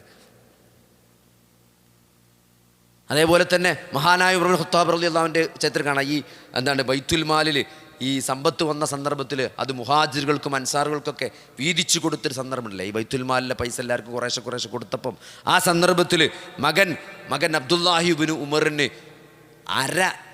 എല്ലാ മുഹാജിറിനും കൊടുക്കണതിൻ്റെ പകുതിയാണ് മകന് കൊടുത്തത്. നമ്മളൊക്കെ എന്താ ചെയ്യുക? എന്തെങ്കിലും വകുപ്പുണ്ടാക്കി മക്കൾക്ക് തോനെ കൊടുക്കണം, വകുപ്പുണ്ടാക്കുക നോക്കുക അല്ലേ? അങ്ങനെ പകുതി കൊടുത്തപ്പോൾ എല്ലാവർക്കും ഒരു പ്രയാസം. എല്ലാ മുഹാജിറിനും കിട്ടിയതിൻ്റെ പകുതി ആർക്കുള്ളൂ? അബ്ദുല്ലാഹി ഇബ്നു ഉമറിനുള്ളൂ, മകനായ അബ്ദുല്ലാഹി ഇബ്നു ഉമറിന്. അപ്പോൾ ഉമറിനോട് പരാതി പറഞ്ഞപ്പോൾ അദ്ദേഹം പറഞ്ഞതറിയോ, എൻ്റെ കൂടെ വന്നതാണ് ഹിജറക്ക്, ചെറിയ കുട്ടിയെന്ന് വന്ന്, എൻ്റെ കൂടെ എൻ്റെ വാപ്പാൻ്റെ ഒപ്പം വന്ന കുട്ടിയായതുകൊണ്ട് അങ്ങനെ ഒന്നും കൊടുക്കണ്ടെന്ന്, പകുതി മതി. നമ്മളെന്താ കാട്ടുക? നമ്മൾ രണ്ടും വേറെ മക്കളെ ഉണ്ടാക്കിയിട്ട് എങ്ങനെയെങ്കിലും വലിപ്പം കാണിച്ച് കൂടുതൽ വാങ്ങാനാണ് നോക്കുക സഹോദരങ്ങളെ. അപ്പോൾ അതാണ് അവരുടെ തഖ്വ. ആ തഖ്വയാണ്, ആ അള്ളാഹുവിനെ കുറിച്ചുള്ള ബോധമാണ് അവർക്ക് എന്ത് ചെയ്ത് റസൂലുള്ളാഹി സ്വല്ലല്ലാഹു അലൈഹി വസല്ലമ പകർന്നു നൽകി. ഓരോ പ്രവാചകന്മാർ, ഓരോ സഹാബിയെ ഇവിടെ പറഞ്ഞാൽ തീരും. ഓരോ സഹാബിയെക്കുറിച്ചും ഓരോ ക്ലാസ്സിൽ പറയാൻ മാത്രമുണ്ട് അല്ലേ? സഅദ് ബിൻ മുആദ് റളിയല്ലാഹു അൻഹു നബി സല്ലല്ലാഹു അലൈഹി വസല്ലമ മദീനയിലേക്ക് അഖബ ഉടമ്പടിയിൽ നബി സല്ലല്ലാഹു അലൈഹി വസല്ലമയെ ബൈഅത്ത് ചെയ്ത ആളാണ് അല്ലേ? അങ്ങനെ മദീനയിലേക്ക് നബി സല്ലല്ലാഹു അലൈഹി വസല്ലം അയച്ചിട്ട് അവിടെ ഇസ്ലാമിൻ്റെ പ്രബോധനം നടത്തിയ ആളാണ്. 30 വയസ്സിലാണ് അദ്ദേഹം ഇസ്ലാം സ്വീകരിക്കുന്നത്. 35 വയസ്സാകുമ്പോഴത്തേനും അദ്ദേഹം മരണപ്പെടും. ആഴ്ചയ്ക്ക് ഉഹുദ് യുദ്ധത്തിൽ 35-ാമത്തെ വയസ്സിൽ അദ്ദേഹം മരണപ്പെടുകയാണ്. വെറും 5 കൊല്ലാണ് സഅദ് ബിൻ മുആദ് ജീവിച്ചത്.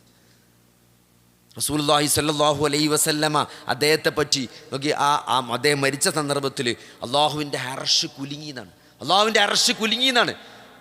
അദ്ദേഹത്തിന് പരിക്ക് പറ്റിയിട്ട്, ഉഹുദ് യുദ്ധത്തിന് പരിക്ക് പറ്റിയിട്ട് നബി കാണാതെക്കാൻ വേണ്ടിയിട്ട് പള്ളിൻ്റെ സൈഡിൽ കൊണ്ടുപോയിട്ട് ആക്കാനാണ്.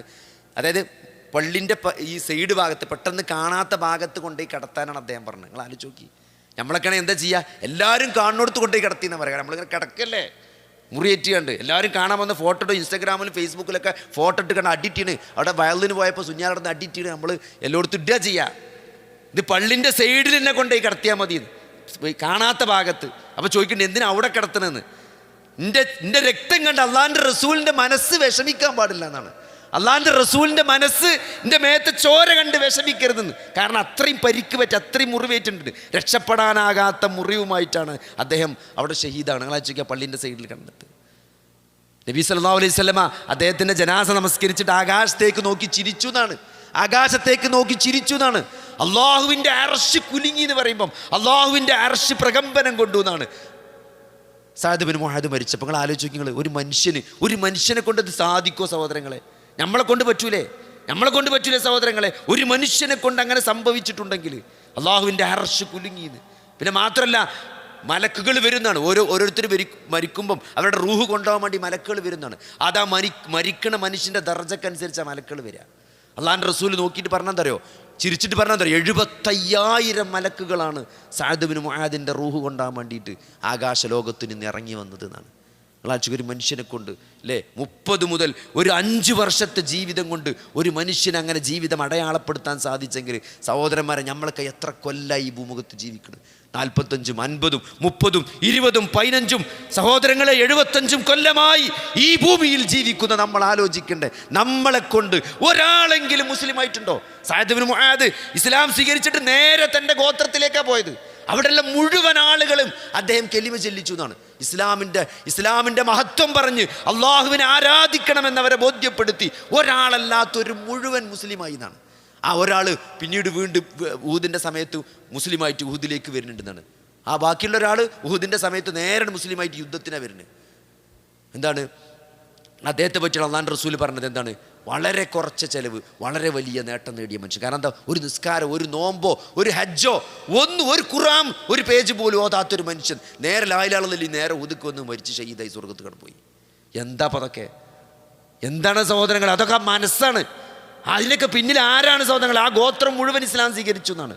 നമ്മളെത്ര കാലമായി ഇവിടെ ജീവിക്കും, നമ്മളെത്ര ആൾക്കാരോട് സഹോദരങ്ങൾ തൗഹീദ് പറഞ്ഞു അല്ലേ? നമ്മൾ ഒന്ന് നേരിട്ട് പറയാൻ വേണ്ടിയാണ്. വാപ്പ എളാപ്പ തെറ്റോ മൂത്താപ്പ തെറ്റോ അല്ലേ, ജാറത്തിലേക്ക് പോകരുത്, അത് ശിർക്കാണ്, അള്ളാഹു വിലക്കിയ ശിർക്കാണ് അല്ലേ, മമ്പുറത്തെ തങ്ങളെ കാക്കണേ എന്ന് പറയുന്നത് അള്ളാഹുവിൽ പങ്കു ചേർക്കുന്നതിന് തുല്യമാണ്. എന്താ സഹോദരങ്ങളെ സംശയമുള്ളത് അല്ലേ? അള്ളാഹു അല്ലാത്തൊരു ശക്തിക്ക് ജീവിതത്തിലേക്ക് എന്തെങ്കിലും ഒരു നന്മ കൊണ്ടുവരാൻ കഴിയുമെന്ന് നിങ്ങൾ വിശ്വസിക്കുന്നുണ്ടോ? അതല്ല തൗഹീദ് എന്നത്. നമ്മളെ ജീവിതത്തെ ബാധിച്ച ഒരു പ്രയാസത്തിൽ നിന്ന് നമ്മളെ രക്ഷപ്പെടുത്താൻ അള്ളാഹു അല്ലാത്തൊരു ശക്തിക്ക് എങ്ങനെ സാധിക്കുക? ഏതെങ്കിലും ജാറത്തിൽ മൺമറഞ്ഞു പോയ ഏതെങ്കിലും വ്യക്തിക്ക് നമ്മളെ ജീവിതത്തിൽ എങ്ങനെ ഇടപെടാൻ സാധിക്കും സഹോദരങ്ങളെ? നമ്മുടെ ജീവിതത്തിലേക്ക് നമ്മൾ ആഗ്രഹിച്ചിട്ട് വരാത്ത ഒരു നന്മ അയാൾക്ക് എങ്ങനെ കൊണ്ടുവരാൻ സാധിക്കും? നമ്മളെ ബാധിച്ച ഒരു തിന്മയിൽ നിന്ന് നമ്മളെ രക്ഷിക്കാൻ ആ ജാറത്തിലെ മനുഷ്യനെങ്ങനെ സാധിക്കും? അത് സാധിക്കൂല. അത് ഹയ്യും ഖയ്യൂമുമായ ഖദീറായ ഹയ്യുൽ ഖയ്യൂമായ എല്ലാം അറിയുന്ന എല്ലാം നിയന്ത്രിക്കുന്ന മുദബ്ബിറായ ഖാലിഖായ ഹയ്യുൽ ഖയ്യൂമായ അള്ളാഹുവിന് മാത്രമേ അത് സാധിക്കുള്ളൂ എന്നുള്ളതാണ്. അതാണ് തൗഹീദ്.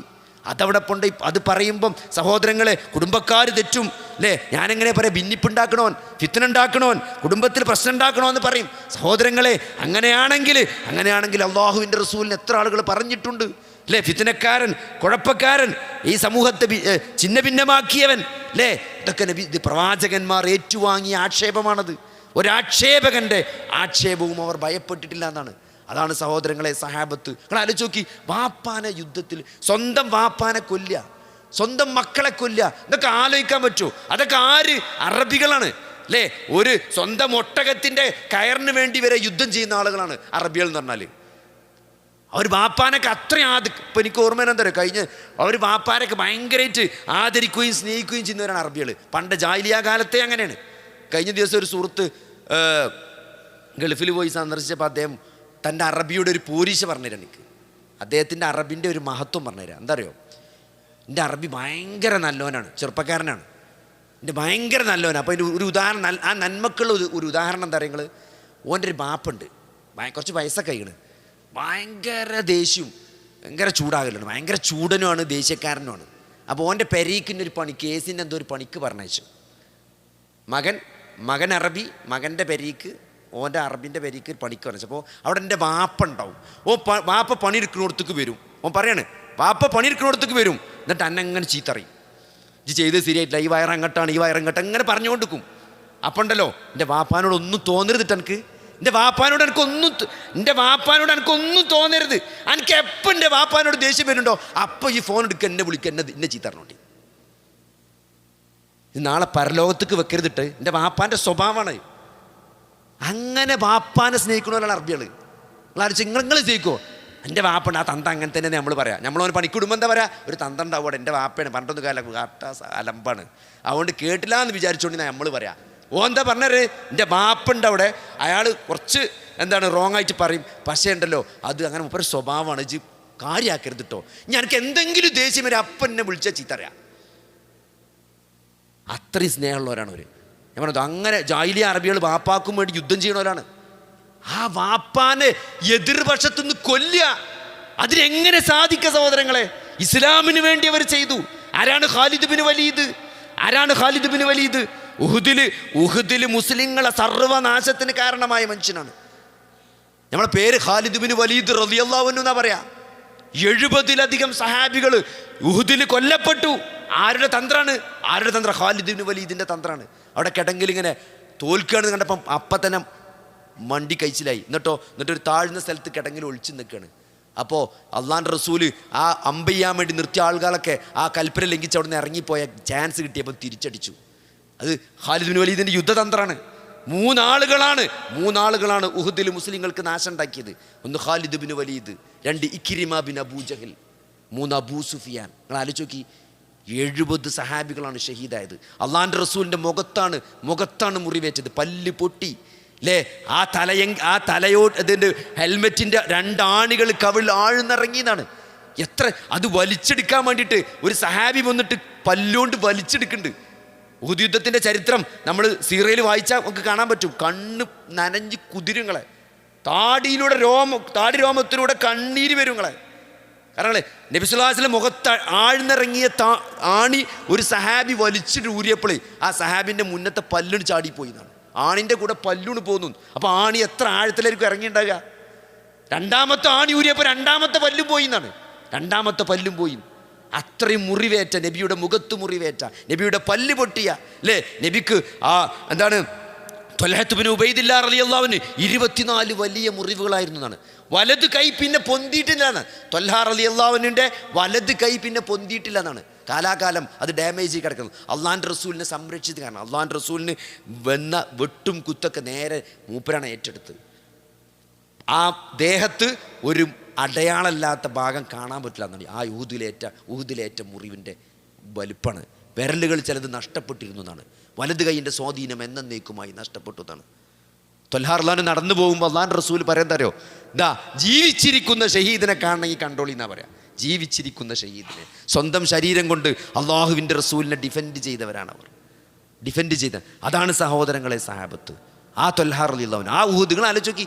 ആ ഉഹുദിൽ അത്രയും മുസ്ലിങ്ങൾക്ക് പരിക്കേൽപ്പിച്ച ആ 3 ആളുകൾ ഒരുന്ന് ആരാണ്? ഒരുന്ന് സ്വർഗത്തിലാണ്. ഖാലിദ് ബിൻ വലീദ് റളിയല്ലാഹു അൻഹു, ഇക്രിമ ബിൻ അബൂ ജഹൽ റളിയല്ലാഹു അൻഹു, അബൂ സുഫിയാൻ റളിയല്ലാഹു അൻഹു.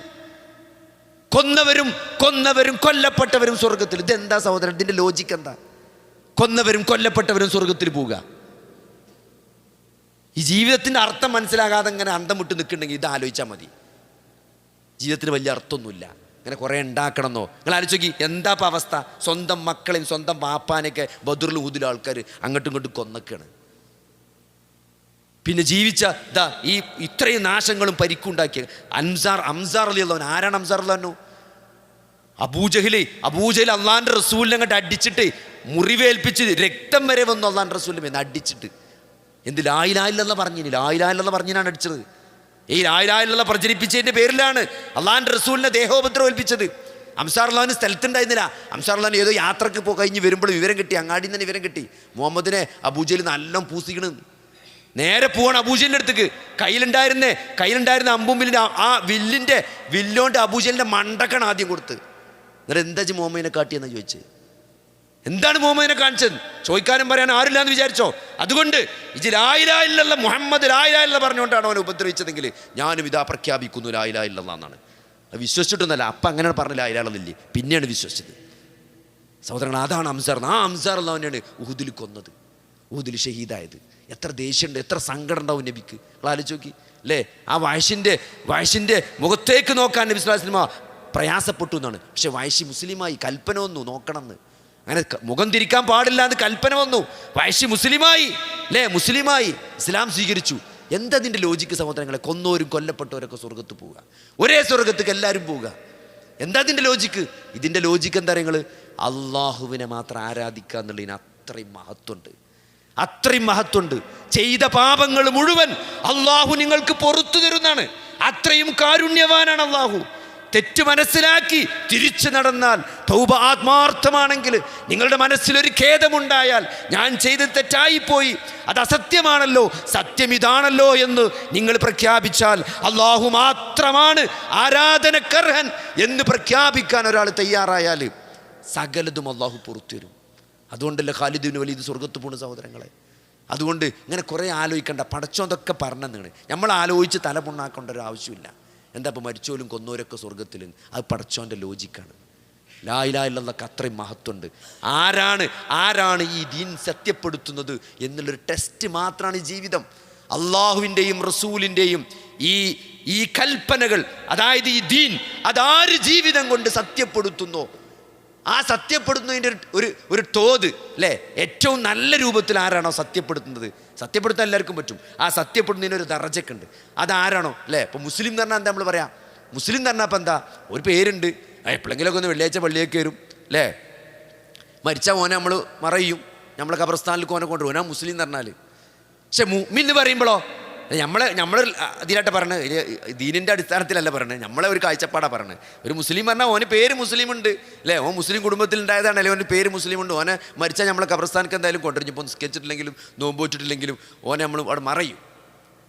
മുഅ്മിൻ എന്ന് പറയുമ്പോൾ സഹോദരങ്ങളെ, മുഅ്മിൻ എന്ന് പറയുമ്പോൾ കുറച്ചുകൂടി നല്ലോനെ പറയാം, വിശ്വാസമുള്ളവനാണ്. കുറച്ച് പള്ളിയൊക്കെ വരുന്ന നല്ല ഒരാളെ, ഒരു മുത്തക്കയായ നമുക്ക് തോന്നുന്ന ഒരാളെ നമ്മൾ മുഅ്മിൻ എന്ന് പറയുള്ളൂ. പക്ഷേ മുഹ്സിൻ എന്ന് പറഞ്ഞാലോ അത് അതിൻ്റെ മേലെയാണ്. ഇഹ്സാൻ എന്ന് പറഞ്ഞാൽ എന്താണ്? അള്ളാഹ് എന്നെ കാണില്ലെങ്കിലും, ഞാൻ അള്ളാഹിനെ കാണില്ലെങ്കിലും അള്ളാഹ് എന്നെ കാണുന്നുണ്ട്. അതാണ് ഇഹ്സാൻ എന്ന് പറഞ്ഞാൽ. ഇഹ്സാൻ എന്ന് പറഞ്ഞാൽ എന്താണ്? ഞാൻ അള്ളാഹിനെ കാണില്ലെങ്കിലും അള്ളാഹ് എന്നെ കാണുന്നുണ്ട്, അള്ളാഹ് എന്നെ കാണുന്നുണ്ടുള്ള ബോധം അതൊരാൾക്ക് ഉണ്ടാകുക എന്നുള്ളതാണ് ഓന് ഇഹ്സാൻ ഉണ്ട് എന്ന് പറഞ്ഞാൽ, ഓ മുഹ്സിനാണെന്ന് പറഞ്ഞാൽ. അപ്പോൾ അത് കുറച്ച് മേലുള്ള ലെവലാണ്.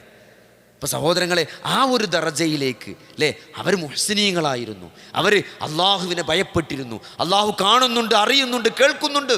എൻ്റെ റബ്ബിൻ്റെ മുമ്പിൽ ഞാൻ അങ്ങനെയായാൽ എന്നതിനെക്കുറിച്ച് അവർ ലജ്ജിക്കുന്നുണ്ടായിരുന്നു. നമുക്ക് ആ ലജ്ജല്ല, പടച്ചോൻ കാണുന്നുണ്ടല്ലോ, പടച്ചോൻ കേൾക്കുന്നുണ്ടല്ലോ എന്ന ഒരു ലജ്ജ സഹോദരങ്ങളെ നമുക്ക് ഈ വിഷയത്തിലില്ലാതെ പോയി എന്നുള്ളതാണ്. നമ്മൾ സഅദ് ബിൻ മുആദിൻ്റെ അവിടെ നിന്ന് പോകുന്നതാണ്. സഅദ് ബിൻ മുആദ് റളിയല്ലാഹുവിൻ്റെ ഏറ്റവും വലിയൊരു പ്രത്യേകത എനിക്ക് വായിച്ചപ്പോൾ ഏറ്റവും എന്നെ സ്വാധീനിച്ചൊരു പോയിൻ്റ് എന്താ നിങ്ങൾ, ഈ ബദർ ഇങ്ങനെ തുടങ്ങാൻ നിൽക്കുകയാണ്, അല്ല ബദർ ഇങ്ങനെ തുടങ്ങാൻ നിൽക്കുമ്പം അപ്പുറത്ത് വലിയ ആരവാണ്. നമുക്കറിയാം അവിടെ ആയിരക്കണക്കിന് 1000 ആളുകളാണ് ബദറിൽ ഒരു വന്നുകിടുന്നത്. ഒരു വൻ പ്രിപ്പറേഷനിലാണ് വന്നുകിടുന്നത്. എല്ലാ സർവ്വസന്നാഹങ്ങളും, പാട്ടുണ്ട്, എൻ്റർടൈൻമെൻറ്റ്, എല്ലാ സെഷനും ഉണ്ട്. ഒരു ഫുൾ പ്ലാൻഡ് ആയിട്ട് വന്ന ആൾക്കാരാണ്. ഇവിടെ നമുക്ക് കാണാൻ പറ്റും നബി സല്ലല്ലാഹു അലൈഹി വസല്ലമ എന്താണ് വളരെ ദുർബലരായ മദീന കാലഘട്ടത്തിൽ മദീനയിൽ തുടക്കത്തിൽ വന്ന ആളുകളാണ്. അവർ എന്താണ് മദീനയിലേക്ക് വന്നിട്ട് അവിടെ ഇങ്ങനെ ക്ലച്ച് പിടിച്ച് വരുന്നുള്ളൂ. കുറേ പ്രയാസങ്ങളൊക്കെ ഉള്ളൊരു സന്ദർഭത്തിലാണ്. ആ സന്ദർഭത്തിൽ ആ വലിയ സൈന്യത്തെ ഇങ്ങനെ നോക്കിയിട്ട് നബി സല്ലല്ലാഹു അലൈഹി വസല്ലം ഇങ്ങനെ നോക്കി മുആദിനോട് ചോദിക്കുന്നുണ്ട് അല്ലേ. നമ്മൾ സാധാരണ പറയല്ലോ, നമ്മളപ്പോൾ ഒരാൾ തല്ലാൻ കൊണ്ടുപോയി, തല്ലാൻ നോക്കണം, അവിടെ 10-15 ആൾക്കാർ ഇങ്ങനെ തട്ടി മുടുക്കിയിട്ട് നിൽക്കുമ്പം നമുക്ക് തോന്നും ഇവിടെ തല്ലാതെ പോകുക നല്ലതെന്ന് തോന്നൂലേ. അപ്പോൾ നമ്മൾ കൊണ്ടുവന്നവൻ എന്താ പറയുക, വല്ലാത്തൊരു പിടുത്തമുള്ള പിടുത്തിക്കണെന്ന് പറയില്ല നമ്മൾ. അങ്ങനെ പറയുമോയെന്ന് മുആദിനോട് ചോദിക്കുന്നുണ്ട് നബി സല്ലല്ലാഹു അലൈഹി വസല്ലം, സഅദ് ബിൻ മുആദിനോട്. അപ്പം സഅദ് ബിൻ മുആദ് പറഞ്ഞൊരു മറുപടി ഉണ്ട്, അത് വല്ലാത്തൊരു മറുപടി. നിങ്ങൾ ആലോചിച്ച് നോക്കി, ഒരു മനസ്സാണ് കാണിക്കുന്നത്. എന്ത്? മൂസ ഇജും എൻ്റെ റബ്ബും പോയി യുദ്ധം ചെയ്തോ എന്ന് മൂസായുടെ അനുയായികൾ പറഞ്ഞ പോലെ അള്ളാഹുവിൻ്റെ റസൂലേ ഞങ്ങൾ പറയില്ല എന്നാണ്. നിങ്ങളൊരു സമുദ്രത്തിൽ ഊടിയിട്ടാൽ നിങ്ങളെ പിന്നാലെ ഞങ്ങളും ഊടിയിടുന്നാൽ, നിങ്ങളൊരു മലൻ്റെ മേലെ കയറിയാൽ ഞങ്ങളും കയറുന്നതാണ്. ഇജ് എൻ്റെ റബ്ബും പോയി യുദ്ധം ചെയ്തോ എന്ന് മൂസായുടെ അനുയായികൾ മൂസാനോട് പറഞ്ഞ പോലെ അള്ളാഹുവിൻ്റെ റസൂലേ നിങ്ങളോട് ഞങ്ങൾ ഒരിക്കലും പറയില്ല എന്നാണ്. ആ ധൈര്യമാണ് നബി സല്ലല്ലാഹു അലൈഹി വസല്ലം. അതാണ് സാധു. വല്ലാത്തൊരു അതൊക്കെ ആ സമയത്ത് വെറുതെ പറയൽ, ഇതൊക്കെ ആ നേരത്ത് അതിൻ്റെ മുമ്പിൽ മരണത്തെ ഇങ്ങനെ കാണുമ്പോൾ അത്രയും ആൾക്കാർ, നിങ്ങൾ ആഴ്ചയിൽ 10-15 ആൾക്കാർ നല്ല തടിമുൾക്കാർ തല്ലാൻ വന്ന് ഇങ്ങനെ വടിയും കത്തിമ്പാളായിട്ട് നിൽക്കുമ്പോൾ അതിൻ്റെ മുമ്പ് ഇങ്ങനെ ചെല്ലുമ്പോൾ ആ നേരത്തെ പറയാൻ പറ്റുക എന്നുള്ളത് അതൊരു ഈമാൻ തന്നെയാണ്. അതൊരു ഈമാനം തന്നെയാണ് സഹോദരങ്ങളെ. അതാണ് സഅദ് ബിൻ മുആദ്. അതുകൊണ്ടാണ് അർശ് കുലുങ്ങിയത്, അർശ് പ്രകമ്പനം കൊണ്ടത് അതുകൊണ്ടാണ് അല്ലേ. അതുകൊണ്ടാണ് 75,000 മലക്കുകൾ, അതുകൊണ്ടാണ് 70,000 മലക്കുകൾ ആകാശലോകത്തിൽ നിന്ന് ഇറങ്ങി വന്നു എന്ന് പറഞ്ഞത് കൊണ്ടാണ്. അങ്ങനെ ഓരോ സഹാബിയുടെ ചരിത്രവും വലിയ വലിയ മാറ്റമാണ് അല്ലേ. മുആദ് ബിൻ ജബൽ റളിയല്ലാഹു അൻഹു ചെറിയ കുട്ടിയായ സഹാബിയാണ്, അത്ര വലിയ പ്രായമൊന്നും ഉണ്ടായിരുന്നില്ല. മുആദ് ബിൻ ജബൽ റളിയല്ലാഹു അൻഹുവിനെ നബിക്ക് ഭയങ്കര ഇഷ്ടമായിരുന്നു. പല സന്ദർഭങ്ങളിലും യാ മുആദ് ലഇന്നി ഉഹിബ്ബുക, ഞാൻ എന്നെ ഇഷ്ടപ്പെടുന്നുണ്ട് എന്ന് മുആദിൻ്റെ കൈ പിടിച്ച് നബി സല്ലല്ലാഹു അലൈഹി വസല്ലമ പറഞ്ഞ സന്ദർഭങ്ങളുണ്ട് അല്ലേ. മുആദ് ബിൻ ജബലിനെ യമനിലേക്ക് ഹലാലിനെ കുറിച്ചും ഹറാമിനെ കുറിച്ചും ഏറ്റവും നന്നായി അറിയുന്ന വ്യക്തി ആരാ ചോദിച്ചാൽ അത് മുആദ് ബിൻ ജബലാണെന്ന് പലപ്പോഴും സഹാബികൾ പറയുമായിരുന്നു എന്നാണ്. കാരണം അള്ളാഹുവിൻ്റെ റസൂൽ അത്രയും ഇൽമു പഠിച്ച ആളാണ് മുആദ് ബിൻ ജബൽ റളിയല്ലാഹു അൻഹു. ആ മുആദ് ബിൻ ജബൽ റളിയല്ലാഹു അൻഹു 20 വയസ്സാണ് നബി സല്ലല്ലാഹു അലൈഹി വസല്ലം, 20-ന് താഴെയാണ് നബി മരിക്കും അദ്ദേഹത്തിൻ്റെ പ്രായം. അഖബ ഉടമ്പടി നടക്കുന്ന സന്ദർഭത്തിൽ അദ്ദേഹത്തിന് വെറും 15 വയസ്സ് മാത്രമേ പ്രായമുള്ളൂ. അവസാന ശ്വാസം വരെ അള്ളാഹുവിൻ്റെ റസൂലിനെ സംരക്ഷിക്കുമെന്ന് കയ്യിൽ പിടിച്ച് ബൈഅത്ത് ചെയ്ത വ്യക്തിയാണ് മഹാനായ മുആദ് ബിൻ ജബൽ റളിയല്ലാഹു അൻഹു. ഫുൾ ടൈം നബിയുടെ കൂടെയാണ് മൂപ്പർ നടത്തിയത്. എന്തിനാച്ചാൽ ആ ഉടമ്പടി കൈ വെച്ചല്ലോ, നബിനെ സംരക്ഷിക്കുമെന്ന് ആ ഉടമ്പടി കൊടുത്തോണ്ട് മൂപ്പർക്ക് പേടിയെന്നു നബിനെ വിട്ടുപിരിയാൻ. ആരെങ്കിലും നബിനെ എന്തെങ്കിലും ചെയ്യോ, എനിക്കൊരു ബാധ്യതയല്ലേ എന്ന് നബിയുടെ കൂടെ നടന്നാണ്. ആ മുആദ് ബിൻ ജബൽ റളിയല്ലാഹു അൻഹു യമനിലേക്ക് അയക്കുന്നുണ്ട് അള്ളാഹുവിൻ്റെ റസൂൽ. യമനിലേക്ക് പോയിട്ട് അവിടെയുള്ള ആളുകളോട് ഇസ്ലാം പറയണം, ഇസ്ലാം അല്ലേ, ഈ ഇസ്ലാമിൻ്റെ മെസ്സേജ് യമനിൽ പ്രചരിപ്പിക്കാൻ വേണ്ടിയിട്ട് മുആദ് ബിൻ ജബലിനെ അയക്കാണ്. നീ അവിടെ ചെല്ലണം, എന്നിട്ട് അവരോട് എന്ത് പറയണം? അവരോട് നീ ലാ ഇലാഹ ഇല്ലല്ലാഹ് പറയണം. അവരത് അംഗീകരിച്ചാൽ നീ അവർ 5 നേരത്തെ നമസ്കാരം അവർ കൽപ്പിക്കണം. അതവർ അംഗീകരിച്ചാൽ അവരുടെ സമ്പത്ത്, അവരുടെ ധനികരിൽ നിന്ന് സക്കാത്ത് പിടിച്ചിട്ട് അവരുടെ പാവങ്ങൾക്ക് കൊടുക്കണം അല്ലേ, അവരോട് നോമ്പ് നോൽക്കാൻ പറയണം. ഇതൊക്കെ അള്ളാൻ്റെ അല്ല, നോമ്പ് ആ സമയത്തുണ്ടൊക്കെ അല്ല, നോമ്പ് ആ കൽപ്പനയും കാണില്ല. അപ്പോൾ ഈ കാര്യങ്ങളൊക്കെ മുആദ് ബിൻ ജബൽ അള്ളാൻ്റെ റസൂൽ പറഞ്ഞു കൊടുക്കണം. എന്നിട്ടൊരു കാര്യം കൂടി പറയണ്ടേ, മുആദേ, ഒരു ഉപദേശം, ഇത്തഖില്ല, നീ അള്ളാഹുവിനെ സൂക്ഷിക്കണം. നീ തിരിച്ചു വരുന്ന സന്ദർഭത്തിൽ നീ എൻ്റെ ഖബറിൻ്റെ അരികിലൂടെയായിരിക്കും കടന്നു പോകുക എന്ന് മുആദ് റളിയല്ലാഹു അൻഹു റസൂൽ പറയണം. നിങ്ങൾ ആലോചിച്ച് തിരിച്ചു വരുമ്പം നബി ഉണ്ടാവില്ലാന്ന് എൻ്റെ ഖബറിൻ്റെ അരികിലൂടെ ആയിരിക്കും മുആദേ തിരിച്ചു വരുമ്പം നീ വരിക എന്ന് മുആദ് ബിൻ ജബലിനെ യാത്ര അയക്കുന്ന സന്ദർഭത്തിൽ അള്ളാഹുവിൻ്റെ റസൂൽ സല്ലല്ലാഹു അലൈഹി വസല്ലമ അദ്ദേഹത്തെ പിടിച്ച് പറയാണ്. അവസാനം പ്ലേഗ് വന്നിട്ടാണ് മുആദ് മരിക്കുന്നത്. മുആദ് റളിയല്ലാഹു അൻഹു മരിക്കുന്നത് പ്ലേഗ് പിടിച്ചിട്ടാണ്. അദ്ദേഹത്തിൻ്റെ കൈയും ആദ്യം ഒരു വലിയ മുറി ഉണ്ടായി, പിന്നെ അത് വലുതായി. അങ്ങനെ ആ പ്ലേഗ് ബാധിച്ചിട്ടാണ് അദ്ദേഹം മരണപ്പെടുന്നത്. 3 കാര്യങ്ങളിലല്ലാതെ മുആദ് ദുനിയാവിനെ ഇഷ്ടപ്പെട്ടിട്ടില്ല എന്നാണ്. 3 കാര്യങ്ങളിലാണ് മുആദ് ദുനിയാവിനെ സ്നേഹിച്ചത്. ആലോചിക്ക്, ആ 3 കാര്യങ്ങൾ. ഒന്നറിയാം, ഏറ്റവും ചൂടുള്ള ദിവസങ്ങളിലെ നോമ്പ് അന്ന് മുആദിന് ദുനിയാവിന് ഇഷ്ടമായിരുന്നു എന്നാണ്. നമുക്ക് ആലോചിക്കാൻ പറ്റുമോ? അല്ലെ, നമ്മളെപ്പോഴും നോക്കുക നോമ്പ് വരാനാവുമ്പോഴേ നോക്കുക പകലെത്ര നീളമുണ്ടെന്നാണ്. പകലെത്ര നീളുണ്ട്, സുബൈയപ്പള സൂര്യസ്തമിക്കണപ്പള, കാരണം എത്ര നീളമുണ്ടെന്ന് നോക്കുക. പിന്നെ ചൂടെത്ര ഉണ്ടെന്ന് നോക്കുക. നമ്മളതാ നോക്കുക സഹോദരങ്ങൾ. ഇതാക്കി ചൂടുള്ള ദിവസങ്ങളിലെ നോമ്പാണ്, ഏറ്റവും ചൂടുള്ള ദിവസങ്ങളിലെ നോമ്പാണ് ദുനിയാവിൽ മുആദ് ഏറ്റവും ഇഷ്ടപ്പെട്ടതെന്നാണ്. കാരണം അതാണ് അവരിഷ്ടപ്പെട്ടത്. പിന്നെ രാത്രി നിസ്കരിക്കുമ്പോൾ ദുനിയാവിനോട് ഇഷ്ടമുള്ളത് 3 നേരമാണ് മൂപ്പർക്ക് ഉണ്ടായത്. ഈ ദുനിയാവിനെ മൂപ്പർ ഇഷ്ടപ്പെട്ടത് ഒന്ന് രാത്രി നമസ്കാരത്തിൻ്റെ സമയത്ത്, മൂന്നാമത്തെ എന്താ പറയുക, അറിവിൻ്റെ സദസ്സിലിരിക്കണമോ, ഖുർആനും ഹദീസുമാകുന്ന അള്ളാഹുവിൻ്റെ വഹി വിളമ്പനോടുത്തിരിക്കുമ്പോഴാണ് മൂപ്പർക്ക് ഏറ്റവും ദുനിയാവിനോട് ഇഷ്ടമുണ്ടായിരുന്നത്. ഈ മൂന്ന് സന്ദർഭങ്ങളിലല്ലാതെ മുആദ് ദുനിയാവിനെ സ്നേഹിച്ചിട്ടില്ല എന്നുള്ളതാണ്. അതുകൊണ്ട് നമുക്കുള്ള പാഠം എന്താ സഹോദരങ്ങളെ? നമ്മൾ ചെറിയ കാര്യങ്ങൾക്ക് വേണ്ടിയില്ലേ, ഒരു ചെറിയ ദീനിൻ്റെ ചെറിയ കാര്യങ്ങൾക്ക് പോലും, ദുനിയാവിൻ്റെ ചെറിയ കാര്യങ്ങൾ പോലും നമ്മൾ കോംപ്രമൈസ് ചെയ്യാൻ തയ്യാറല്ല എന്നാണ്. ദീനിൻ്റെ വലിയ കാര്യങ്ങൾക്ക് ദുനിയാവിൻ്റെ ചെറിയ കാര്യങ്ങൾ തടസ്സം പറയുന്ന നമ്മളെങ്ങനെയാണ് സഹോദരങ്ങളെ സഹാബത്ത് പോയ സ്വർഗത്തിൽ പോവുക? എങ്ങനെ പോവുക? അതാണ് അവർ റളിയല്ലാഹു അൻഹു അല്ലേ. ചിലപ്പോൾ അങ്ങനെ തോന്നും, നമ്മളൊക്കെ ആ കാലത്ത് ജനിച്ചാൽ മതി, എന്നാൽ നമുക്കൊരു ഉമറും അബൂബക്കറൊന്നും ആകാൻ പറ്റിയില്ലെങ്കിലും എവിടെയെങ്കിലുമൊക്കെ ഒരു ബക്കത്ത് കൂടെ പോകേനു എന്നൊക്കെ ചിലപ്പോൾ അങ്ങ് തോന്നാറുണ്ട്. സഹോദരങ്ങളെ, നമ്മൾക്ക് ആ മനസ്സില്ല അല്ലേ. അവർ വ്യത്യാസമുണ്ട്. അവർ അള്ളാഹുവിൻ്റെ റസൂലിൻ്റെ കൂടെ ജീവിക്കാൻ അർഹനാണ്. അതവരുടെ മനസ്സ് നമുക്ക് കാണിച്ചു തരുന്നുണ്ട്. നോക്കി, അതേപോലെ തന്നെ ഓരോ സഹാബത്ത് അല്ലേ, ത്വൽഹ, ഞാൻ നേരത്തെ പറഞ്ഞേ ഉഹുദ് യുദ്ധവുമായി ബന്ധപ്പെട്ട് ആ ത്വൽഹ റളിയല്ലാഹു അൻഹു നബി സല്ലല്ലാഹു അലൈഹി വസല്ലമയുടെ അതായത് നബി കൊല്ലപ്പെട്ടു എന്നുള്ള കിംവദന്തി പ്രചരിക്കുന്ന സന്ദർഭത്തിൽ നബി സല്ലല്ലാഹു അലൈഹി വസല്ലമ അവിടെ പരിക്കേറ്റ് ഒറ്റപ്പെട്ട് കിടക്കുന്ന സന്ദർഭത്തിൽ നബിയുടെ അടുത്തേക്ക് ഓടി വന്ന് ആദ്യം 2 സഹാബികളാണ്, 2 മുഹാജിറുകളാണ് നബി സല്ലല്ലാഹു അലൈഹി വസല്ലമയുടെ അടുത്തേക്ക് ആദ്യമായി ഓടി വന്നതാണ്. നബിക്ക് നബിക്ക് പരിക്കേറ്റ സന്ദർഭത്തിൽ അതിലൊന്ന് ഈ ത്വൽഹ റളിയല്ലാഹു അൻഹു, രണ്ടാമത്തത് സഅദ് ഇബ്നു അബീ വഖാസ് റളിയല്ലാഹു അൻഹു. ഈ ത്വൽഹ റളിയല്ലാഹു അൻഹുവിൻ്റെ ഇസ്ലാമിൻ്റെ ആശ്ലേഷണവുമായി ബന്ധപ്പെട്ടൊരു ചരിത്രമുണ്ട്. അദ്ദേഹം സിറിയയിലേക്ക്, അദ്ദേഹം കച്ചവടക്കാരനായിരുന്നു, അബൂബക്കർ സിദ്ദീഖ് റളിയല്ലാഹുവിൻ്റെ പോലെ തന്നെ കച്ചവടക്കാരനായിരുന്നു. അതുകൊണ്ട് തന്നെ അബൂബക്കർ സിദ്ദീഖ് റളിയല്ലാഹുവിനാണ് ത്വൽഹ റളിയല്ലാഹു ഇസ്ലാമിലേക്ക് വരാനുള്ള അബൂബക്കർ സിദ്ദീഖ് റളിയല്ലാഹുവിനാണ് പല ആളുകളും ഇസ്ലാമിലേക്ക് വരാനുള്ള കാരണമായിട്ടുള്ളത് അബൂബക്കർ സിദ്ദീഖ് റളിയല്ലാഹുവിനാണ്. ഇവിടെയൊക്കെ നമ്മൾ ആലോചിക്കേണ്ടത്, നമ്മൾ പറഞ്ഞിട്ട് എത്ര ആൾ ഇസ്ലാമിലേക്ക് വന്നിട്ടുണ്ട്, നമ്മൾ പറയാൻ തയ്യാറായിട്ടുണ്ടോ എന്നുള്ളതാണ് അല്ലേ. ചില ആളുകൾ പറയും പറയേണ്ട ആവശ്യമില്ല, ജീവിതം കണ്ടിട്ടാണ് വരേണ്ടത്. പറയണമെന്നൊന്നുമില്ല സഹോദരങ്ങളെ, പറയേണ്ടത് പറയുന്ന വേണം. ജീവിതം കണ്ട് നമ്മളെ ജീവിതം കണ്ട് ആരാ വരുന്നത്? ഇവിടുന്ന് ആരെങ്കിലും വണ്ടി കഴിച്ചില്ലെങ്കിലും ഉള്ളൂ. എന്നിട്ടോ നമ്മളെ ജീവിതം കണ്ട് ഇസ്ലാമിലേക്ക് ആൾക്കാർ വരുന്നത്. പിന്നെ പറയണയും കൂടി ഇല്ല എന്ന് പറയുമ്പോൾ എന്താ അതിൻ്റെ അവസ്ഥ സഹോദരങ്ങൾ? അതുകൊണ്ട് നമ്മളിത് പറയണം. നമ്മൾ നോക്കി, അബൂബക്കർ സിദ്ദീഖ് റളിയല്ലാഹുവിൻ്റെ ദഅവത്ത് കൊണ്ടാണ് ആ അശ്റൽ മുബശ്ശിരീൻ 6 ആൾക്കാരറ്റെ ഈ സ്വർഗം കൊണ്ട് സന്തോഷ വാർത്ത അറിയിച്ച ആ 10 ആളിൽ 6 ആളും അബൂബക്കർ സിദ്ദീഖ് റളിയല്ലാഹുവിൻ്റെ ദഅവത്ത് കൊണ്ട് മുസ്ലിമായ ആൾക്കാരാണ്. അവർക്ക് കിട്ടുന്ന പ്രതിഫലം എത്രയാണ് അല്ലേ? ഒരാളൊരു നന്മ പ്രചരിപ്പിച്ചാൽ അല്ലേ, ആ നന്മ ഏറ്റുപിടിച്ചവൻ്റെ ചെയ്തിൻ്റെ കൂലിയൊക്കെ ഈ പറഞ്ഞവന് കിട്ടുന്നതാണ്. നമ്മൾ കാരണമായിട്ടൊരാൾ ഇസ്ലാമിലേക്ക് വന്നാൽ ഓൻ്റെ ജീവിതത്തിൽ ഓൻ ചെയ്യണ നന്മ മുഴുവൻ അതിൻ്റെ കൂലിയൊക്കെ നമുക്ക് കിട്ടുമെന്ന് പറയുമ്പം അബൂബക്കർ സിദ്ദീഖ് റളിയല്ലാഹുവിനൊക്കെ എത്ര കൂലി ഉണ്ടാവും സഹോദരങ്ങളെ. കാരണം അവരൊക്കെ മുസ്ലിമാക്കിയ ആൾക്കാരെന്ന് പറഞ്ഞാൽ ആരാണ്? ഉസ്മാൻ ഇബ്നു അഫ്ഫാൻ, ത്വൽഹാ റളിയല്ലാഹു അൻഹു, ഇവരൊക്കെയാണ് അബൂബക്കർ റളിയല്ലാഹു അൻഹു മുസ്ലിമാക്കിയത് അല്ലേ. അബ്ദുല്ലാഹി ഇബ്നു മസ്ഊദ് റളിയല്ലാഹു അൻഹു.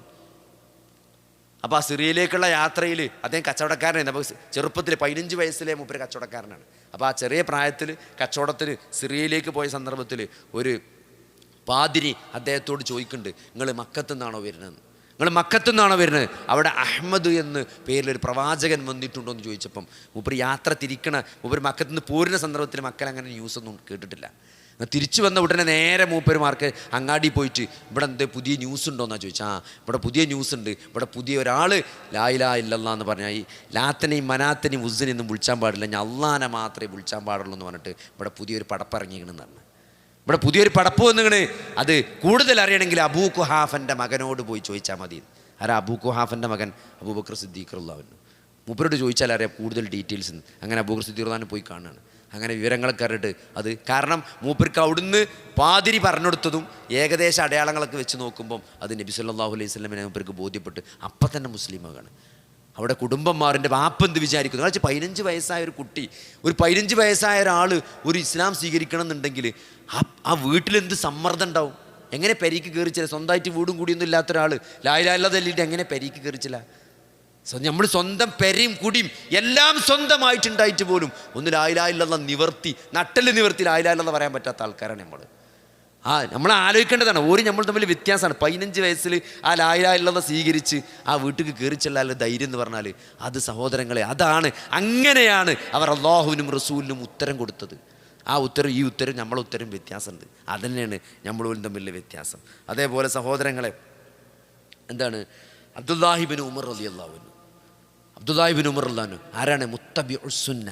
5 അബ്ദുള്ളമാർ എന്ന് പറഞ്ഞാൽ ഹദീസ് നിദാന ശാസ്ത്രത്തിലെ അല്ലെങ്കിൽ ഹദീസിൻ്റെ റാവിമാർ, ഹദീസ് ഉദ്ധരിക്കുന്ന അബ്ദുള്ളമാരിൽ 5 അബ്ദുള്ളമാരാണ്. ആരാണ്? അബ്ദുല്ലാഹി ഇബ്നു മസ്ഊദ് റളിയല്ലാഹു അൻഹു അല്ലേ, അബ്ദുല്ലാഹി ഇബ്നു അബ്ബാസ് റളിയല്ലാഹു അൻഹു, അബ്ദുല്ലാഹി ഇബ്നു ഉമർ റളിയല്ലാഹു അൻഹു, അബ്ദുല്ലാഹി ഇബ്നു അംർ ഇബ്നു ആസ് റളിയല്ലാഹു അൻഹു, അബ്ദുല്ലാഹി ഇബ്നു സുബൈർ റളിയല്ലാഹു അൻഹു. ഈ 5 അബ്ദുള്ളമാർക്ക് അബാദിലകൾ എന്നാ പറയാം. 5 അബ്ദുള്ളമാരിൽ ഒരാളാണ് അബ്ദുല്ലാഹി ഇബ്നു ഉമർ. ചെറിയ പ്രായത്തിൽ അല്ലേ, 12ഓ 13ഓ വയസ്സാണ്.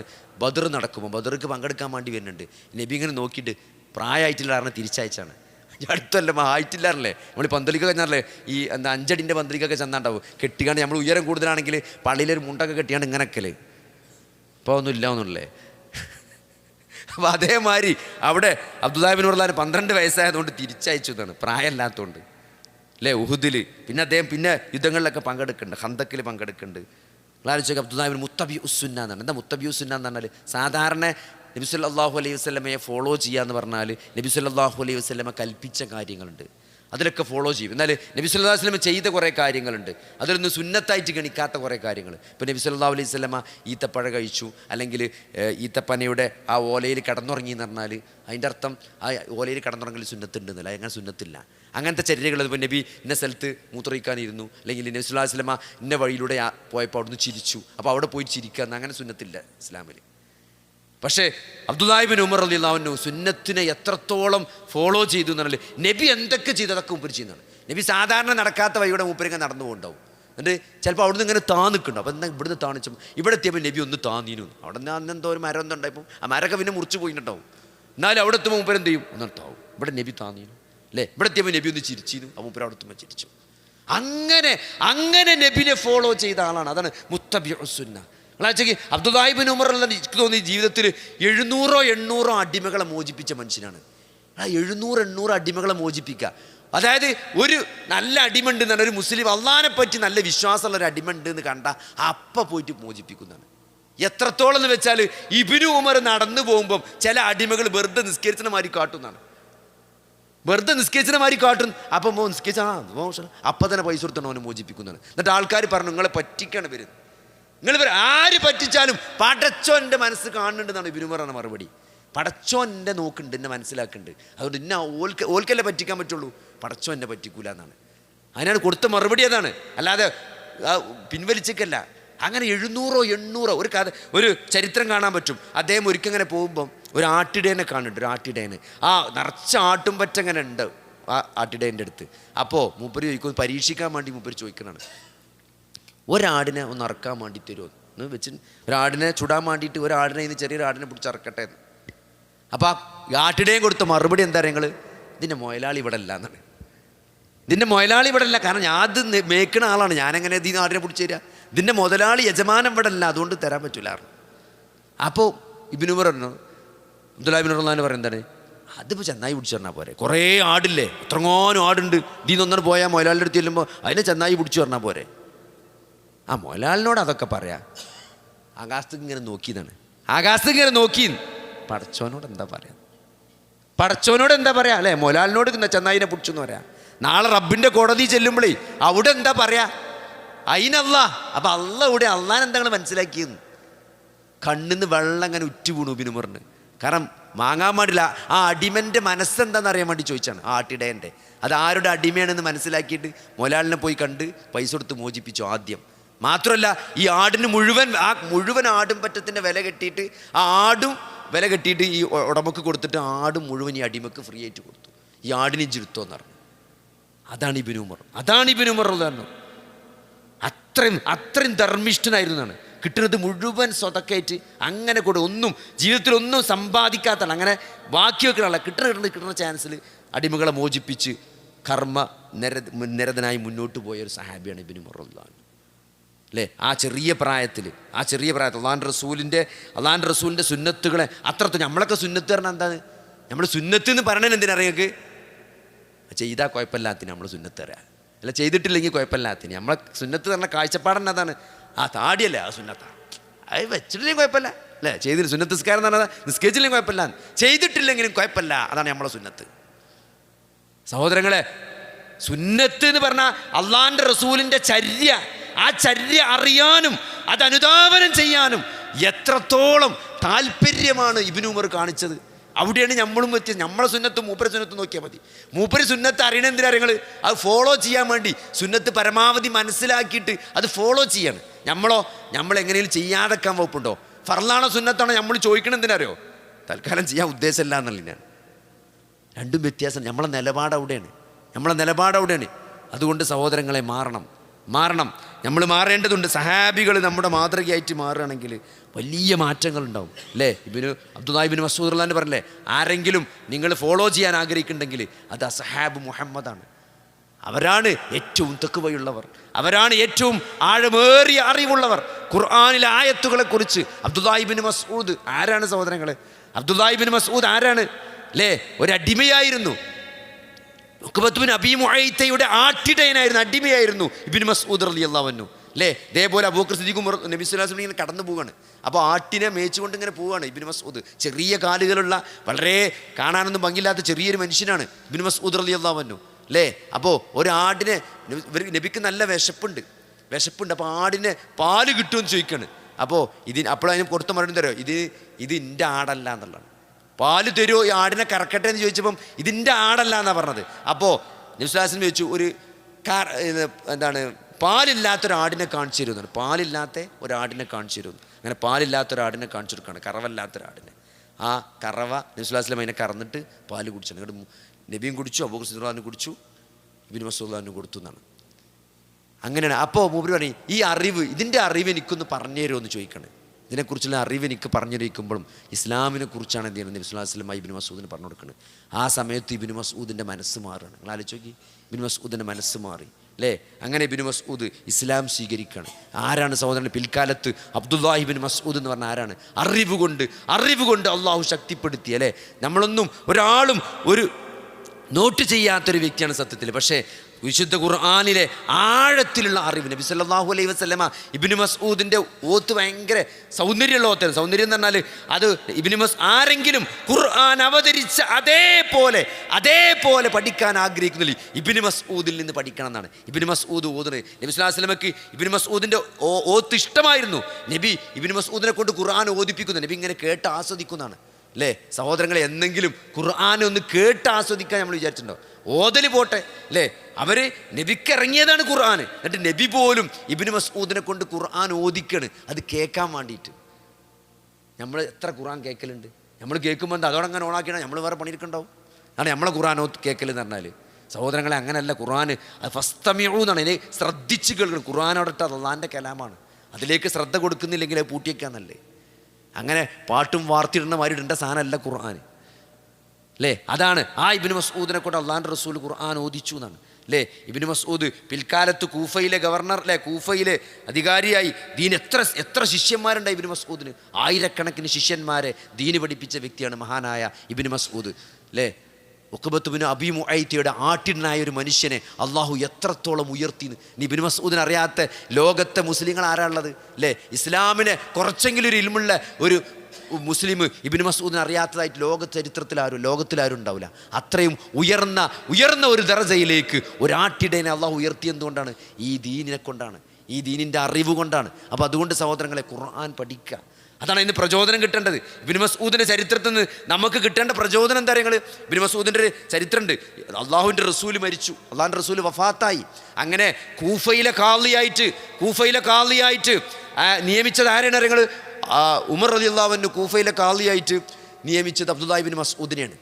അങ്ങനെ ആ ഖുലഫാഉർ റാഷിദുകളുടെ കാലഘട്ടമൊക്കെ കഴിഞ്ഞു പോയതിന് ശേഷം ഇബ്നു മസ്ഊദ് കൂഫയിൽ ഖാളിയായിട്ട് അപ്പോഴും തുടരുകയാണ്. ആരും മാറ്റിയിട്ടില്ല അദ്ദേഹത്തെ. അവിടെ ഒരു കേസ് വരികയാണ്, ഒരു കേസ് അദ്ദേഹത്തിൻ്റെ കോടതിയിലേക്ക് വരികയാണ്. എന്താ നിങ്ങൾ, ഒരാൾ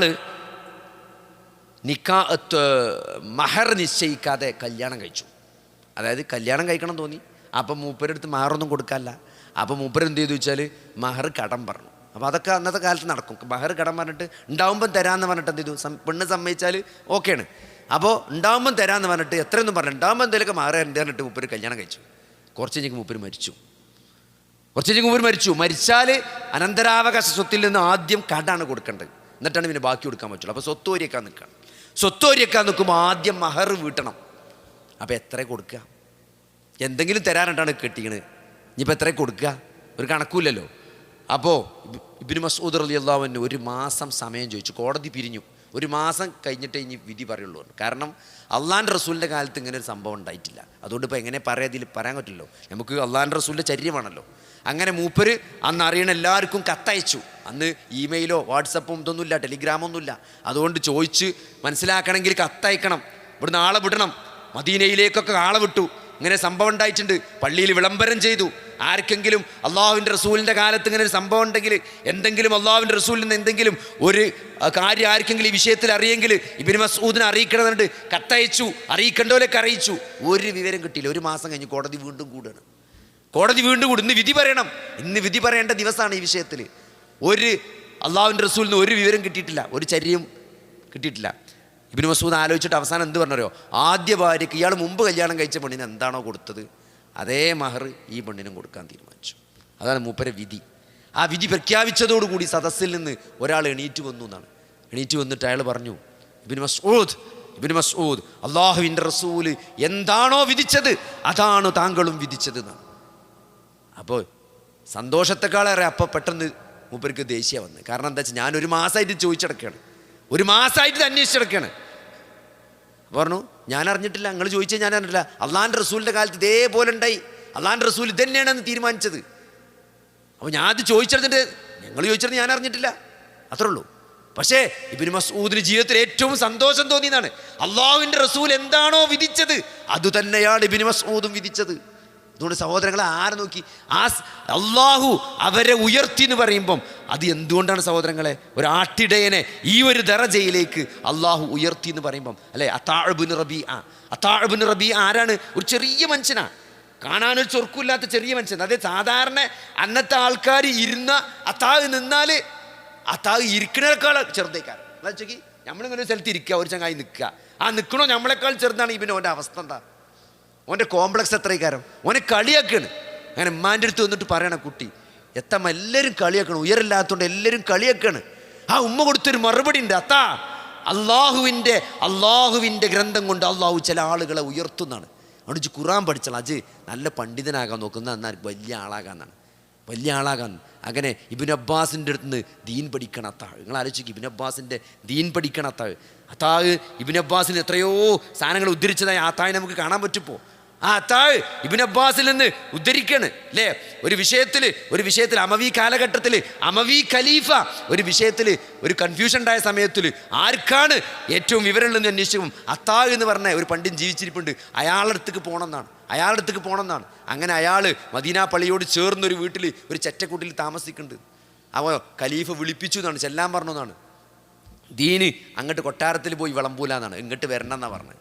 അങ്ങനെ ആ ചെറ്റക്കുടിലേക്ക് ഖലീഫ വരികയാണ്. സഹോദരന്മാരെ, എന്ത് ആ ആളുകൾ കളിയാക്കിയിരുന്ന, കുട്ടിക്കാലത്ത് കളിയാക്കിയിരുന്ന ആ മനുഷ്യൻ്റെ അടുത്തേക്ക് ഖലീഫ ഫത്വ ചോദിച്ച് വരുമ്പം അതെന്തുകൊണ്ടാണ്? അള്ളാഹുവിൻ്റെ കലാം, ആ അള്ളാഹുവിൻ്റെ കലാമിൽ നേടിയ അറിവ് കൊണ്ട് അള്ളാഹു ആളുകളെ ഉയർത്തുന്നതാണ്. അതുകൊണ്ട് സഹോദരങ്ങളെ, ഒരായത്ത് പഠിക്കാൻ അതാണ് സഹാബികൾ നമ്മൾ സ്വീകരിക്കേണ്ട മാതൃക, അല്ലേ? നിങ്ങൾക്ക് ആർക്കെങ്കിലും ഇഷ്ടം, അള്ളാഹുവിൻ്റെ റസൂൽ ചോദിക്കാണ്, നിങ്ങൾക്ക് ആർക്കെങ്കിലും ഇഷ്ടമുണ്ടോ? നിങ്ങൾ പെരീക്കിന് ചെല്ലുമ്പം നിങ്ങളെ പെരൻ്റെ അമ്മരത്ത് 3 കാറ് കിടക്കണം, അല്ലേ? BMW 8 സീരീസിലൊരു കാറ്, അല്ലേ? ബെൻസിൻ്റെ മേബാക്കിൽ ഏറ്റവും മുന്തിയ കാറ് അവിടെ കിടക്കുകയാണ്. പിന്നെ Audi 8. നിങ്ങൾക്ക് എന്ത് ഈ ഭൂമുഖത്ത് സങ്കല്പിക്കാൻ പറ്റുമോ? അല്ലെ, നമുക്ക് ചിലപ്പം ആലോചിച്ചാൽ നമ്മളെ കുട്ടികളോട് ചോദിച്ചാൽ പറഞ്ഞത് ഏറ്റവും നല്ല കാർ ഏതാണ്? ഓലൊക്കെ കാണുന്ന ആൾക്കാരെ കാരണം, അല്ലേ? ഏതാ റേഞ്ച് റോവറിൻ്റെ പുതിയ വണ്ടി ഏതാണ്? ഓഡിൻ്റെ പുതിയ വണ്ടി ഏതാണ്?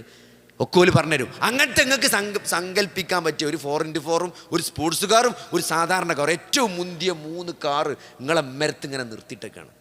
അള്ളാഹുവിൻ്റെ റസൂൽ സഹാബത്തിനോട് ചോദിച്ചാണ്, നിങ്ങൾ വീട്ടിലേക്ക് ചെല്ലുമ്പോൾ, കുടുംബത്തേക്ക് തിരിച്ചു ചെല്ലുമ്പം അവിടെ 3 തടിച്ച് കൊഴുത്ത ഒട്ടകങ്ങളെ കാണാൻ നിങ്ങൾ ഇഷ്ടപ്പെടുന്നുണ്ടോ എന്ന് ചോദിച്ചപ്പം പിന്നല്ലാതെ, കാരണം ഒട്ടകം എന്ന് പറഞ്ഞാൽ അങ്ങനത്തെ ഒരു മുതലാണ്. ചുവന്ന തുടുത്ത തടിയുള്ള 3 തടിച്ചു കൊഴുത്ത ചുവന്ന ഒട്ടകം എന്ന് പറഞ്ഞാൽ അതന്നെയാണ് റോൾസ് റോയ്സ് പറഞ്ഞാൽ.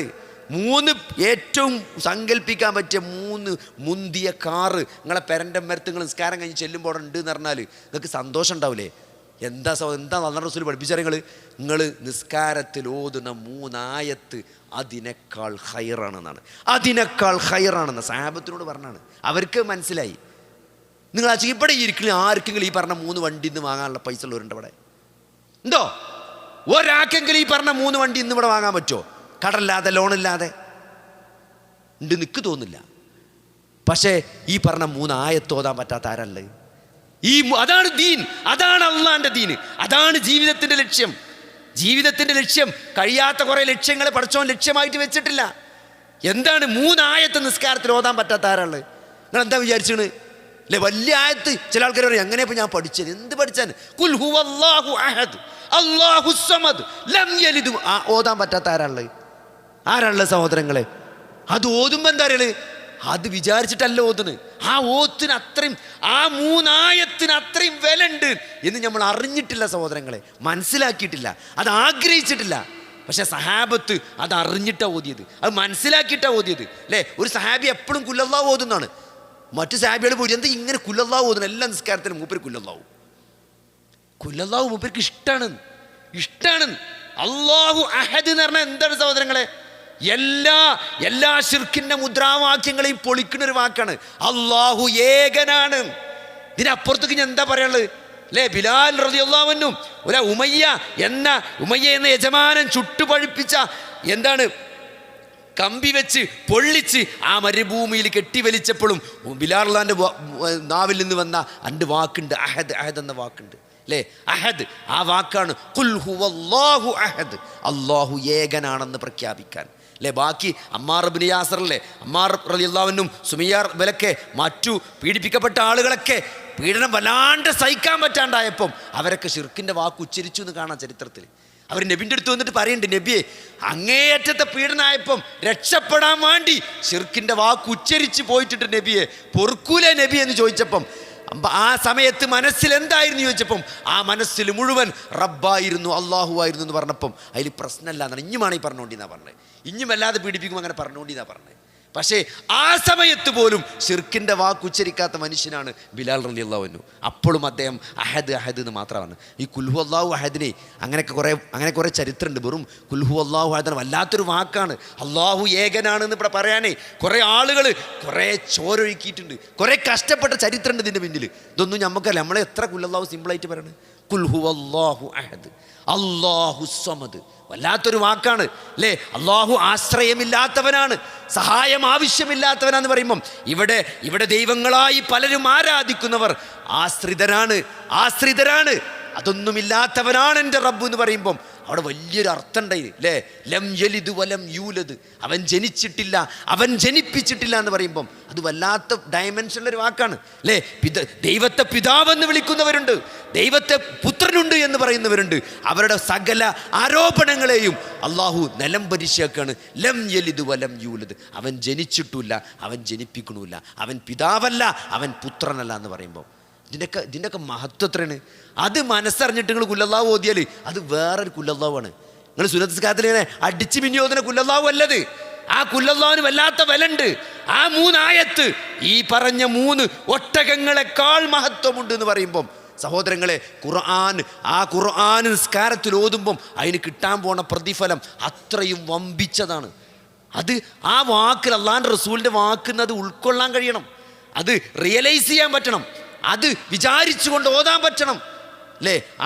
അങ്ങനെ ഓതുമ്പോൾ സഹോദരങ്ങളെ ആ ഖുർആനിനോടുള്ള സമീപനത്തിൽ മാറ്റം ഉണ്ടാവും. അള്ളാഹുവിൻ്റെ കലാമിനെ മനസ്സിലാക്കേണ്ട പോലെ മനസ്സിലാക്കാനും നമ്മൾ ഈ അറിവുകളൊക്കെ അമലായിട്ട് മാറാനും സഹോദരങ്ങളെ ഇതൊക്കെ ഒരു പ്രചോദനമായി മാറേണ്ടതുണ്ട്. ഇതൊക്കെ സഹാബത്തിനോട് പറഞ്ഞതാണ്.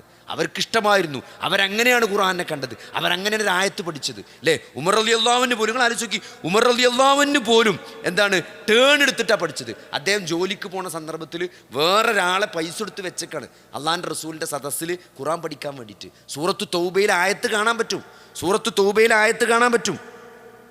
ഇത് 3 മണിയോ 3 വരെ അവസാനിപ്പിക്കട്ടോ, 3 മണിയാണ്. സൂറത്ത് തൗബയിൽ ആയത്ത് കാണാൻ പറ്റും. എന്ത്? നബി സല്ലല്ലാഹു അലൈഹി വസല്ലമ അള്ളാഹു തബൂക്കിന് വേണ്ടി യുദ്ധത്തിന് പുറപ്പെടാൻ വേണ്ടി പറഞ്ഞ സന്ദർഭത്തിൽ മക്കയിൽ മദീനയിൽ കുറച്ച് ആളുകൾ അവിടെ തന്നെ ദീൻ പഠിപ്പിക്കാൻ വേണ്ടി അള്ളാഹിൻ്റെ റസൂലിൻ്റെ അധ്യാപനങ്ങൾ കേട്ടും മനസ്സിലാക്കിയും പറഞ്ഞുകൊടുക്കാൻ കുറച്ച് ആളുകൾ മദീനത്ത് നിന്ന് പോകരുത് എന്ന് സൂറത്ത് തൗബയിൽ ആയത്തുണ്ട്. നിങ്ങൾ ആലോചിച്ച് നോക്കി, ഈ അറിവിന് അത്രയും ഇമ്പോർട്ടൻസ് ഉണ്ട്. എല്ലാവരും കൂടി യുദ്ധത്തിന് പോകണ്ടാന്ന്, കുറച്ചാൾ നബി എന്തൊക്കെ പറയണത് എന്ന് കേൾക്കാനും മനസ്സിലാക്കാനും ഇവിടെ തന്നെ നിൽക്കണം. എന്നിട്ട് തിരിച്ചു വന്നാൽ ഇത് പറഞ്ഞു കൊടുക്കണമല്ലോ. അത്രയും പ്രാധാന്യം ഇൽമിനുണ്ട്. ഉമർ റളിയല്ലാഹു അൻഹു ഒരാളെ വെച്ചിട്ടാണ് ജോലിക്ക് പോയത്. എന്നിട്ട് അയാൾ ജോലി കഴിഞ്ഞ് തിരിച്ചു വരുമ്പം അയാളോട് ചോദിക്കുന്നത് എന്തൊക്കെയാണ് നബി പറഞ്ഞത്. എന്നിട്ട് പിറ്റേന്ന് അയാൾ ജോലിക്ക് പോകും, ഉമർ റളിയല്ലാഹു അൻഹു സദസ്സിലിരിക്കും. അങ്ങനെയാണ് അവർ ദീൻ പഠിച്ചത്. അവർ പ്രായവർക്ക് പ്രശ്നമല്ല അല്ലേ, പ്രായവർക്ക് പ്രശ്നമല്ല.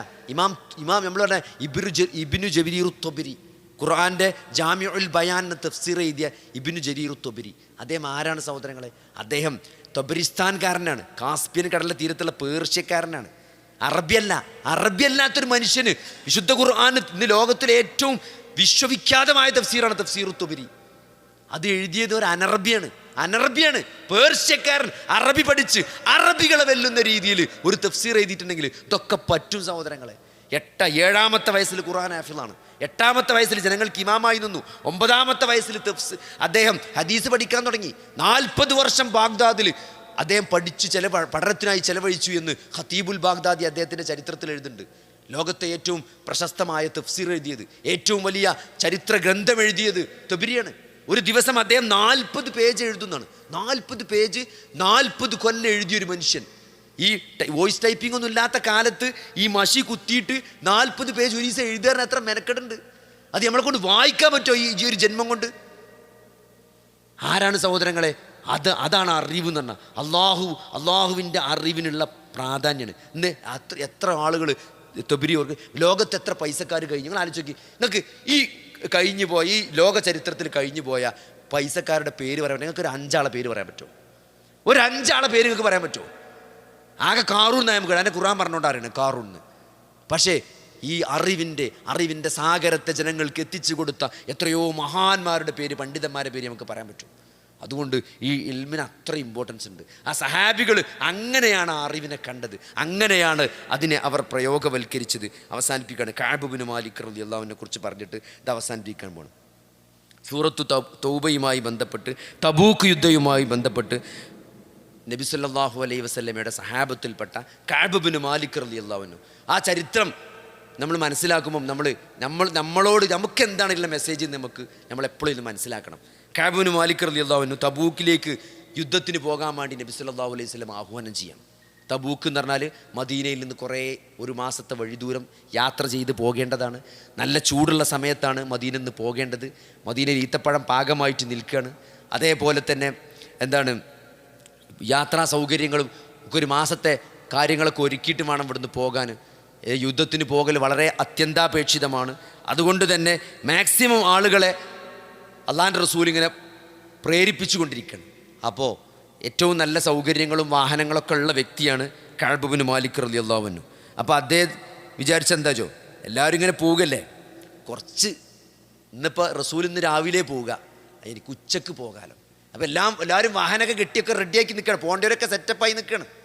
അപ്പോൾ കഅബ് ഇബ്നു മാലിക് റളിയല്ലാഹു അൻഹു വിചാരിക്കണം എന്താ നിങ്ങൾ, റസൂൽ രാവിലെ അല്ലേ പോവാ, ഓലെടുത്തുള്ള ഒട്ടകത്തെക്കാൾ നല്ല മുന്തിയ കുതിരി ഒട്ടയൊക്കെ എൻ്റെ അടുത്തുള്ളത്, അതുകൊണ്ട് ഞാൻ ഉച്ചക്ക് പോയാലും ഓലെ പോകും. നമ്മളല്ലേ നിങ്ങൾ നടന്നോളൂ, ഞാൻ പിടിച്ചോണ്ട് അറിയില്ലേ, ഞാൻ നിങ്ങളെ ഫോളോ ചെയ്തിന് എത്താമെന്ന് പറഞ്ഞു. ഉച്ചയായപ്പോൾ ഇവർക്ക് പോകാൻ തോന്നിയില്ല. അപ്പം മുമ്പ് വിചാരിച്ചു നാളെ പോകാം, കുറേ ദൂരം യാത്ര ചെയ്യണ്ടല്ലോ, ഒക്കെ ചേസ് ചെയ്ത് പിടിക്കാൻ പറ്റുമെന്ന് വിചാരിച്ച് മൂപ്പര് പിറ്റേന്നും പോയില്ല. അങ്ങനെ പിന്നെ മൂപ്പർക്ക് പോകാൻ മടിയായി. പിറ്റേന്നായപ്പോൾ മൂപ്പർക്ക് പോകാൻ മടിയായി. പ്രത്യേകിച്ചൊന്നുമില്ല, ഒരു മുനാഫിക്കൊന്നുമല്ല, സഹാബിയാണ്, നല്ല മനുഷ്യനാണ്. പക്ഷെ എന്താ അറിയോ, നന്മയോട് ധൃതി കാണിക്കുന്ന നമ്മളുണ്ടല്ലോ, നാളാകാം മറ്റന്നാളാകാം ഒരു ചെറിയ അലംഭാവം, അള്ളാഹുവിൻ്റെ റസൂലിൻ്റെ കൽപ്പനയോട് ചെറിയൊരു അലംഭാവം. രാവിലെ വിചാരിച്ചു ഉച്ചക്ക് പോകാമെന്ന്, ഉച്ചക്ക് വിചാരിച്ചു നാളെ പോകാമെന്ന്, നാളെ വിചാരിച്ചു 2 ദിവസം കഴിഞ്ഞിട്ടായാലും കുഴപ്പമില്ല, 1 മാസത്തെ വഴിദൂരം ഉണ്ടല്ലോ, എൻ്റെ അടുത്ത് നല്ല വാഹനം നല്ല സൗകര്യമുണ്ട്, പോയാലും അവിടെ എത്താൻ തബൂക്കിൽ എത്തുമ്പോഴത്തിനെത്തിയാൽ പോരെ, അവിടെ പോയി നിൽക്കൊന്നും വേണ്ടല്ലോ, അങ്ങനെ ഉണ്ടല്ലോ. അങ്ങനെ സഹോദരങ്ങൾ നീട്ടിവെച്ചു. അവസാനം അദ്ദേഹം പോയില്ല. പിന്നെന്താ അറിയോ, മദീനയിൽ അദ്ദേഹം ഒറ്റപ്പെടുകയാണ്. പുറത്തിറങ്ങിയാൽ മുഴുവൻ മുനാഫിക്കാണ്. യുദ്ധത്തിന് പോകാത്തവരാണ് മദീനത്തുള്ളത്, അവരൊക്കെ മുനാഫിക്കീങ്ങളാണ്. 30,000 ആളുകളാണെന്ന് യുദ്ധത്തിന്. നിങ്ങൾ ആലോചിക്ക്, 30,000 ആളുകളാണ്, സഹാബത്താണ് മദീനയിൽ നിന്ന് തബൂക്ക് പോയത്. 30,000 ആളുകൾ. അങ്ങനെ അവിടെ എത്തി നബി സല്ലല്ലാഹു അലൈഹി വസല്ലമ ചോദിച്ചു കഅബ എവിടെയെന്ന്. നിങ്ങൾ ആലോചിച്ച് നോക്കി, 30,000 ആളുകൾ വന്നൊരു കൂട്ടത്തുനിന്ന് കഅബ എവിടെയെന്ന് നബി സല്ലല്ലാഹു അലൈഹി വസല്ലമ ചോദിക്കുകയാണ്. അപ്പോൾ ഒരു സാഹിബ് പറഞ്ഞു, കഅബ ഇപ്പോൾ പണ്ടത്തെ പോലെയൊന്നും അല്ല, അപ്പോൾ കുറച്ച് സൗകര്യങ്ങളൊക്കെ കൂടിയില്ലേ, അങ്ങനെയല്ലോ. ഓനിപ്പോൾ ഭയമായിരുന്നു, ഓനിപ്പോൾ കുറേ ആയല്ലോ, കുറേ സമ്പാദ്യങ്ങളൊക്കെ വന്നപ്പം ഓനൊക്കെ ഏകദേശം മറന്നു തുടങ്ങിയെന്ന് പറഞ്ഞ് കുറച്ച് മോശമാക്കി പറഞ്ഞപ്പം ഇബ്നു അബ്ബാസ് റളിയല്ലാഹു അൻഹു തോന്നുന്നു പറഞ്ഞെന്ത്, അദ്ദേഹത്തിന് എന്തോ ഒരു അസൗകര്യം നേരിട്ടത് കൊണ്ടാണ് അങ്ങനെയൊന്നും ഇല്ല നബിയെ എന്ന് പറഞ്ഞു, ഒരു മോശമാക്കി പറഞ്ഞില്ല എന്നാണ്. നോക്കി നബി സല്ലല്ലാഹു അലൈഹി വസല്ലമ തിരിച്ചു വന്നിട്ട് എന്താണ്, ഓരോരുത്തരിങ്ങനെ വന്ന് കാരണങ്ങൾ പറയാണ്. യുദ്ധത്തിന് പോകാൻ പറ്റാത്ത മുനാഫിക്കീങ്ങൾ വന്നിട്ട് ഓരോ ഒഴിവ് കഴിവ് പറയാണ് അല്ലേ. അന്ന് കഅബിന് കള്ളം പറയാം, നബി സല്ലല്ലാഹു അലൈഹി വസല്ലം അടുത്ത് വന്നിട്ട് പറയാണ്, അല്ലേ എനിക്ക് വേണമെങ്കിൽ എന്താ കള്ളം പറയാം, പക്ഷേ അള്ളാഹു എന്ത് വിചാരിക്കും നബിയെ, ഞാനങ്ങനെ പറഞ്ഞാലും നിങ്ങളടുത്ത് ഞാൻ രക്ഷപ്പെട്ടാലും അള്ളാഹു എന്നെപ്പറ്റി എന്ത് വിചാരിക്കും. ഒരു കാരണം ഉണ്ടായില്ല, മടി പിടിച്ചതാണ്, ഒരു കാരണം പ്രത്യേകിച്ച് പറയാനില്ല എന്നാണ്. എനിക്കെല്ലാ സൗകര്യങ്ങളുണ്ട്, എന്നതിനേക്കാളും നല്ല അവസ്ഥയിലാണ് ഇപ്പോൾ ഞാനുള്ളത് സഹോദരൻ. അതുകൊണ്ട് എനിക്ക് ഒരു കാരണം, ഒരു ഉദുറുമില്ല നബിയെ എന്ന് പറഞ്ഞപ്പോൾ അള്ളാഹു കഅബിൻ്റെ വിഷയത്തിൽ തീരുമാനമെടുത്തു. എന്താണ്, കഅബിനോട് മുണ്ടാൻ പാടില്ല എന്ന്. നിങ്ങൾ ആലോചിച്ച് നോക്കി, മുണ്ടാൻ പാടില്ല എന്ന്. അന്ന് മുതലൊരു മനുഷ്യൻ കഅബിനോട് മുണ്ടില്ല അല്ലേ. പള്ളിക്ക് വന്നാൽ ആരും മുണ്ടൂല, സലാം പറഞ്ഞാൽ മടക്കൂല, ഒരു തരത്തിലും ആരും എന്ത് ചെയ്യുന്നില്ല, ഒറ്റപ്പെട്ടു പോകണം അദ്ദേഹം. അദ്ദേഹം അനുഭവിച്ച സങ്കടത്തെ 40 ദിവസം ഒരാളും മുണ്ടണില്ല, ഒരാളും സംസാരിക്കണില്ല. അവസാനം 40ാമത്തെ ദിവസം വഹി വന്നു, വീണ്ടും വഹി വന്നു. കഅബിൻ്റെ ഭാര്യയിൽ നിന്ന് മാറി നിൽക്കാൻ പറയാണ്. അപ്പോൾ അത് പറഞ്ഞപ്പം കഅബ് റളിയല്ലാഹു അൻഹു ചോദിച്ചെന്താ അറിയോ, തലാക്ക് ചെല്ലണമെന്നാണ്. തലാക്ക് ചെല്ലാൻ കൽപ്പന ഉണ്ടോയെന്നാണ്. ഇല്ല, തലാക്ക് ചെല്ലാൻ കൽപ്പനയല്ല, പക്ഷേ മാറിക്കിടക്കണം, ഭാര്യയോട് മുണ്ടാൻ പാടില്ല. ഭാര്യ മുണ്ടണില്ല, മാറിക്കിടക്കാനും കൂടി കൽപ്പന ഉണ്ടായി. പിന്നെയും 10 ദിവസം കഴിയാണ് അല്ലേ. ഭൂമി ഇടുങ്ങിയതായിട്ട് തോന്നി എന്നാണ് കഅബ് റളിയല്ലാഹു അൻഹു പറഞ്ഞത്. നിങ്ങൾ ആലോചിച്ച് നോക്കി, ഒരു നന്മ നീട്ടിവെക്കുന്നതിൽ റസൂലുള്ളാഹി സ്വല്ലല്ലാഹു അലൈഹി വസല്ലമയുടെ ഒരു കൽപ്പനയോട് അലംഭാവം കാണിച്ചത് കൊണ്ട് അല്ലേ, ഒരു മടി കാണിച്ചത് കൊണ്ട് അള്ളാഹു കൊടുത്തൊരു പണിഷ്മെൻ്റാണ്. 40 ദിവസം ഒരാളും മിണ്ടണില്ല. 10 ദിവസം, ഒരു 50 ദിവസം 40 ദിവസം കഴിഞ്ഞപ്പോൾ ഭാര്യയോട് മിണ്ടാൻ പാടില്ല, ഭാര്യയോട് മാറിക്കിടക്കാൻ പറഞ്ഞു. അങ്ങനെ 50 ദിവസമായപ്പം സൂറത്തു തൗബയിലെ ആയത്തിറങ്ങാണ്. അങ്ങനെ അതിൻ്റെ ഇടക്ക് അയൽനാട്ടിൽ നിന്നൊരു രാജാവ് കത്തയക്കുന്നുണ്ട്, ഒരു ദൂതം വന്ന് കാണുന്നുണ്ട്, നിങ്ങൾ എന്തിനാണ് ഇവിടെ ഇങ്ങനെ ഈ ഇതും സഹിച്ച് കണ്ട് ഇവിടെ നിൽക്കണം, നിങ്ങൾ ഇങ്ങോട്ട് പോരി എന്ന് പറഞ്ഞിട്ട് ആ കത്ത് അദ്ദേഹം കത്തിച്ചു കളഞ്ഞു എന്നാണ്. അത്രയും അദ്ദേഹം അള്ളാഹിൻ്റെ റസൂലിനെ സ്നേഹിച്ചിരുന്നു, അത്രയും അദ്ദേഹം അള്ളാഹുവിനെ സ്നേഹിച്ചിരുന്നു. അതുകൊണ്ട് സഹോദരങ്ങളെ, അള്ളാഹു ആ വിഷയത്തിൽ ആയത്തിറക്കി. വഅല സലാസത്തില്ലദീന ഖുല്ലിഫു ഹത്താ ഇദാ ളാഖത് അലൈഹിമുൽ അർളു ബിമാ റഹബത് വളാഖത് അലൈഹിം അൻഫുസുഹും വദന്നു അല്ലാ മൽജഅ മിനല്ലാഹി ഇല്ലാ ഇലൈഹി സുമ്മ താബ അലൈഹിം ലിയതൂബു. പിന്നേക്ക് മാറ്റിവെക്കപ്പെട്ട ആ 3 പേരുടെ നേരെയും അള്ളാഹു മടങ്ങിയിരിക്കുന്നു എന്ന് പറഞ്ഞിട്ട് ആ 3 പേരുടെ വിഷയത്തിൽ അള്ളാഹു ആയത്തിറക്കിയതാണ്. അള്ളാഹു അവരുടെ തൗബ സ്വീകരിച്ചതാണ്. ആ വിവരം അറിഞ്ഞ സന്ദർഭത്തിൽ അത് പറയാൻ വേണ്ടി, കാരണം നബിൻ്റെ അടുത്തേക്ക് അന്ന് ഒരു സന്തോഷ വാർത്ത അറിയിക്കുക എന്നുള്ളത് പുണ്യമുള്ള കാര്യമായിരുന്നു. അപ്പോൾ ആ സന്തോഷ വാർത്ത അദ്ദേഹത്തിൻ്റെ അടുത്തേക്ക് അറിയിക്കാൻ വേണ്ടി ഒരാൾ കുതിരപ്പുറത്ത് കത്തിച്ച് വിട്ടു എന്നാണ്. അപ്പോൾ അതിൻ്റെ മുമ്പ് എത്താൻ വേണ്ടി വേറൊരാൾ എന്ത് ചെയ്തു വെച്ചാൽ, വേറൊരു സഹാബി ഒരു കുന്നിൻ്റെ മുകളിൽ കയറിയിട്ട് ഉറക്കനെ വിളിച്ചു പറഞ്ഞതാണ്. ആ കുതിരക്കാരൻ എത്തുന്നതിന് മുമ്പ് ആ കുന്നിൻ്റെ മുകളിൽ കയറിയ സഹാബി വിളിച്ചു പറഞ്ഞതാണ് ഈ കഅബ് മാലിക് റളിയല്ലാഹു അൻഹു ആദ്യമായിട്ട് കേട്ടത്. അള്ളാഹു താങ്കൾക്ക് പുറത്തു കൊടുത്തിരിക്കുന്നു കഅബയെന്ന് ആയത്തിറങ്ങി വഹി വന്നിട്ടുണ്ട് എന്ന് വിളിച്ചു പറഞ്ഞതാണ്. അപ്പോൾ തൻ്റെ രണ്ട് കുപ്പായാണ് മൂപ്പർക്ക് ഉണ്ടായത്. ആ 2 കുപ്പായും ആ സന്തോഷ വാർത്ത അറിയിക്കാൻ വേണ്ടി കുതിരപ്പുറത്ത് വന്ന ആ മനുഷ്യന് മൂപ്പര് ഫ്രീ ആയിട്ട് കൊടുത്തു. വേറെ ഒരു കുപ്പായം കടം വാങ്ങിയിട്ടാണ് പിന്നെ നബിൻ്റെ പള്ളിയിലേക്ക് മൂപ്പര് നടന്നു വരുന്നത്. നബിൻ്റെ അടുത്ത് വന്നിട്ട് പറഞ്ഞാൽ എല്ലാ സൗകര്യങ്ങളും പടച്ചോൻ എനിക്ക് നൽകിയതാണ്. അതുകൊണ്ട് ഞാൻ ഇതിനൊരു കഫാറത്തായിട്ട് ഇതിന് മൂപ്പരെ മനസ്സിലേക്ക് ഒരു വിഷമം പോകാൻ വേണ്ടിയിട്ട് എന്ത് ചെയ്തരോ, മൂപ്പരുടെ മുഴുവൻ സമ്പത്തും, ഏതോ ഒരു സ്ഥലത്തുള്ള സമ്പത്തല്ലാത്ത ബാക്കി മുഴുവൻ സമ്പത്തും അള്ളാഹുവിൻ്റെ ദീനിന് വേണ്ടി ദാനം കൊടുക്കുകയാണ് മൂപ്പര് ചെയ്തത്. അതുകൊണ്ട് സഹോദരങ്ങൾ, ഇതൊക്കെ ഈ ആരോഗ്യം സമ്പത്തൊക്കെ ഉണ്ടാണ് ഈ ഒരു സന്ദർഭങ്ങളിൽ സഹോദരൻ, ഇതൊക്കെ ആരോഗ്യം നമുക്ക് കഴിവൊക്കെ ഉള്ള ഈ സന്ദർഭത്തിൽ അള്ളാഹുവിൻ്റെ റസൂലിൻ്റെ കൽപ്പനകൾ ജീവിതത്തിൽ പാലിക്കാൻ. ഒരു സ്ട്രോക്ക് വന്നിട്ട് കൊയഞ്ഞ് കിടന്നാൽ പിന്നെ നിസ്കരിച്ചാനോ പള്ളി ഒന്നിനും പറ്റില്ല. പിന്നെ കരഞ്ഞ് പിന്നെ കിടന്നിട്ട് കണ്ണിന്ന് വെള്ളം വരിക മാത്രമേ ഉണ്ടാവുള്ളൂ. ആലോചിക്കാൻ പോലും ചിലപ്പം പറ്റൂല. അതുകൊണ്ട് ഇതൊക്കെ പറ്റുന്നൊരു സമയമാണ് അല്ലേ. നടന്നു പോകാം, പള്ളിയിൽ പോകാം അല്ലേ, ഇബാദത്തുകൾ ചെയ്യാം, ദാനം ചെയ്യാം. ഇതിനൊക്കെ കഴിവും ആരോഗ്യവുമുള്ള ഈ സന്ദർഭത്തിൽ അള്ളാഹുവിൻ്റെ റസൂലിൻ്റെ കൽപ്പനകൾ ജീവിതത്തിൽ അനുധാവനം ചെയ്ത് ആ അള്ളാഹുവിൻ്റെ വിളിക്കുത്തരം ചെയ്തൊരു യാത്രയാണ്. ഇതൊരു യാത്ര, മരണത്തോട് തുടങ്ങുന്ന ഒരു വലിയ ജീവിതത്തിലേക്കുള്ള ഒരു ചെറിയ ടെസ്റ്റ് മാത്രമാണ്. ഇതിവിടെ കാണുന്ന ഈ പളപളപ്പിലോ ദുന്യാവിൻ്റെ വഞ്ചനയിൽ നമ്മൾ ഒരിക്കലും വീണു പോരുന്നത്. ലക്ഷ്യത്തിൽ നമ്മൾ മാറി യാത്ര ചെയ്ത് ജീവിതത്തിൻ്റെ ലക്ഷ്യം എന്ന് പറഞ്ഞാൽ നാളെ റബ്ബിൻ്റെ തൃപ്തി കിട്ടുക എന്നുള്ളതാണ്. അതെങ്ങനെയാണ്? അത് അള്ളാഹു റസൂൽ എന്ത് പറഞ്ഞോ അതനുസരിച്ച് ജീവിക്കുക എന്നുള്ളതാണ്. അതിൽ നമ്മൾ എന്ത് ചെയ്യരുത്, ആ ലക്ഷ്യത്തിൽ നമ്മൾ മാറിപ്പോകരുത്. അത് പറഞ്ഞു കൊടുക്കുക, അറിയാത്ത ആളുകൾക്ക് പറഞ്ഞു കൊടുക്കാനാണ് അള്ളാഹു നമ്മളെ നിയോഗിച്ചത് അല്ലേ. അള്ളാഹു നമ്മളെ നിയോഗിച്ചത് എന്തിനാണ്? ഈ ആളുകൾക്ക് ഈ മെസ്സേജ് എത്തിക്കാനാണ്. അത് നമ്മുടെ ബാധ്യതയാണ്. അതിലുണ്ടാകുന്ന പ്രയാസങ്ങളിൽ നമ്മൾ ക്ഷമിക്കണം. അപ്പോഴാണ് നമ്മൾ സഹാബത്തിൻ്റെ പാതയിലാണെന്ന് പറയാം. ഈ മതം നമുക്ക് എത്തിച്ചു തന്നത് അവരാണ്. പ്രയാസങ്ങൾ സഹിച്ചിട്ട് വള്ളി പുള്ളി മാറ്റമില്ലാതെ ഈ മതത്തിൻ്റെ നിയമങ്ങളും എല്ലാം നമുക്ക് 1400 വർഷത്തിൻ്റെ ഇപ്പുറത്ത് നിൽക്കുന്ന നമുക്ക് ഇത് ഇത്ര കൃത്യമായിട്ട് നമുക്ക് മനസ്സിലാക്കി തന്നത് ആ സഹാബത്തൊന്നുകൊണ്ട് മാത്രമാണ് അല്ലേ. ആ സഹാബത്തിനെ അള്ളാഹു അതിനു വേണ്ടി അവിടെ നിയോഗിച്ചതാണ്. അതുകൊണ്ട് സഹോദരങ്ങളെ, നമുക്ക് അവരുടെ പേര് കേൾക്കുമ്പോൾ റളിയല്ലാഹു അൻഹും എന്ന് നമ്മൾ ചെല്ലണം. ഇതറിഞ്ഞ ഒരാൾ ചെല്ലാതെക്കൂല. അവരുടെ ത്യാഗം കണ്ട, അവരുടെ പ്രയാസങ്ങൾ മനസ്സിലാക്കിയ, അവർ ഈ ദീന് നമുക്ക് എത്തിച്ച് നൽകാൻ അവർ അനുഭവിച്ച ത്യാഗങ്ങൾ അറിഞ്ഞ ഒരു മനുഷ്യൻ്റെ നാവിൽ തുമ്പത്ത് റളിയല്ലാഹു അൻഹു എന്ന് വരാതിരിക്കൂല എന്നാണ്. ഉള്ളു തട്ടിയിട്ട് ഒരു റളിയല്ലാഹു നമ്മൾ അവരുടെ പേര് കേൾക്കുമ്പോൾ ചെല്ലണം. സഹോദരങ്ങളെ, അള്ളാഹു സുബ്ഹാനഹു വ തആല അവരെയും നമ്മളെയും നാളെ ജന്നാത്തുൽ ഫിർദൗസിൽ ഒരുമിച്ച് കൂട്ടുമാറാകട്ടെ. ഇതിൽ സന്തോഷ വാർത്ത എന്താ പറയുക, അവസാന കാലം വരും. അള്ളാഹുവിൻ്റെ റസൂൽ പറയാണ് ഇതിൽ ഏറ്റവും സന്തോഷ വാർത്ത എന്താ വെച്ചാൽ അവസാന കാലം വരും. ആ സമയത്ത് ചില ആളുകളുണ്ടാവും, അള്ളാഹിൻ്റെ റസൂലിൻ്റെ ആളുകൾ, ഉമ്മത്തിൽപ്പെട്ട ചില ആളുകൾ എന്ത് ചെയ്യും, അവർ ഈ ദീന് നിലനിർത്താൻ വേണ്ടി അവർ പ്രയാസപ്പെടും അല്ലേ. അവർ പ്രയാസപ്പെടും. ഒരു തീക്കരൽ നമ്മൾ പിടിച്ചാൽ എത്ര പ്രയാസം ഉണ്ടാവും, അത്ര പ്രയാസത്തിൽ ദീന് മുറുകെ പിടിക്കാൻ വേണ്ടി കഷ്ടപ്പെടുന്ന ഒരു ഉമ്മത്ത് എനിക്ക് ശേഷം വരുന്നതാണ്. അന്ന് 50 ഒരാൾക്ക് 50 ആളുടെ പ്രതിഫലം ഉണ്ടാവുന്നതാണ്. നിങ്ങൾ ആലോചിക്കുക, നല്ല ആലോചിച്ചോളി. ഒരാളുടെ കർമ്മത്തിന് 50 ആളുടെ കർമ്മങ്ങളുടെ പ്രതിഫലം ഉണ്ടാകുമെന്ന് നബി സല്ലല്ലാഹു അലൈഹി വസല്ലമ സഹാബത്തിനോട് പറഞ്ഞപ്പം സഹാബത്ത് തിരിച്ചു ചോദിച്ചൊരു ചോദ്യമുണ്ട്. എന്താ അറിയോ? അവരിൽ നിന്നുള്ള 50 ആണോ ഞങ്ങളിൽ നിന്നുള്ള 50 ആണോ? അവരിൽ നിന്നുള്ള 50 ആളുടെ പ്രതിഫലമാണോ ഞങ്ങളിൽപ്പെട്ട 50 ആളുടെ പ്രതിഫലമാണോ ആ ഉമ്മത്തിലെ ആൾക്കാർക്ക് കിട്ടാൻ പോകുമെന്ന് ചോദിച്ചപ്പം അള്ളാഹുവിൻ്റെ റസൂൽ പറഞ്ഞ മറുപടി എന്താരോ, നിങ്ങളിൽ നിന്നുള്ള 50 ആളുടെ പ്രതിഫലം എന്നാണ്. നിങ്ങളിൽ നിന്നുള്ള 50 ആളുടെ പ്രതിഫലം. നമ്മൾ പറയല്ലോ ഭയങ്കര പ്രയാസമാണ് കേട്ടോ ജീവിക്കാം, എല്ലായിടത്തും തെറ്റാണ്, എല്ലായിടത്തും അശ്ലീലമാണ്, കേൾക്കുന്നതും കാണുന്നതും വലിയ പ്രയാസമാണ് കേട്ടോ ദീനനുസരിച്ച് ജീവിക്കാൻ എന്ന് നമ്മൾ, കാലം മോശമാണ് എന്ന് നമ്മൾ നിരന്തരം പറഞ്ഞുകൊണ്ടിരിക്കില്ല സഹോദരങ്ങളെ. ഈ കാലത്ത് നിങ്ങൾ ദീൻ മുറുകെ പിടിച്ച് ജീവിച്ചാൽ 50 ആളുടെ പ്രതിഫലം കിട്ടുക. ആരിൽപ്പെട്ട? സഹാബത്തിൽപ്പെട്ട 50 ആളുടെ പ്രതിഫലം. അതുകൊണ്ട് എല്ലാവർക്കും ചാൻസ് ഉണ്ട്. എല്ലാവർക്കും അതാണ് പറഞ്ഞാൽ അള്ളാൻ്റെ ദീൻ എന്ന് പറഞ്ഞാൽ വല്ലാത്തൊരു സംഭവമാണ്. അതിലെല്ലാവർക്കും ചാൻസ് ഉണ്ട്. അതിൽ കായില്ലാത്തവനും കായുള്ളവനും ആരോഗ്യമുള്ളവനും ആരോഗ്യമില്ലാത്തവനും എല്ലാവർക്കും അതിൽ ചാൻസ് ഉണ്ട്. അതുകൊണ്ട് നഷ്ടപ്പെടുത്തരുത് സഹോദരങ്ങളെ.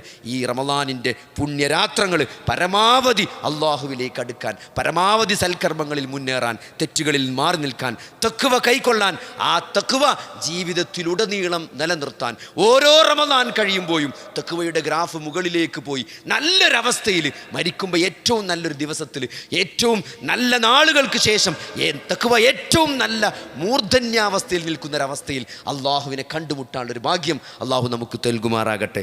റബ്ബനാ ആതിനാ ഫിദ്ദുനിയാ ഹസനതൻ വഫിൽ ആഖിറതി ഹസനതൻ വഖിനാ അദാബന്നാർ. അല്ലാഹുമ്മഗ്ഫിർ ലിൽ മുഅ്മിനീന വൽ മുഅ്മിനാത്ത് വൽ മുസ്ലിമീന വൽ മുസ്ലിമാത്ത്. അല്ലാഹുമ്മ അഇസ്സൽ ഇസ്ലാമ വൽ മുസ്ലിമീൻ വഅദില്ല الشرك والمشركين. ربنا ظلمنا أنفسنا وإن لم تغفر لنا وترحمنا لنكونن من الخاسرين. ربنا هب لنا من أزواجنا وذرياتنا قرة أعين واجعلنا للمتقين إماما. اللهم أحينا على الكتاب والسنة وأمتنا مع الإيمان والتوبة. توفنا مسلمين وألحقنا بالصالحين. ربنا لا تزغ قلوبنا بعد إذ هديتنا وهب لنا من لدنك رحمة إنك أنت الوهاب. اللهم يا مقلب القلوب ثبت قلوبنا على دينك. اللهم يا مسرف القلوب سرف قلوبنا على طاعتك.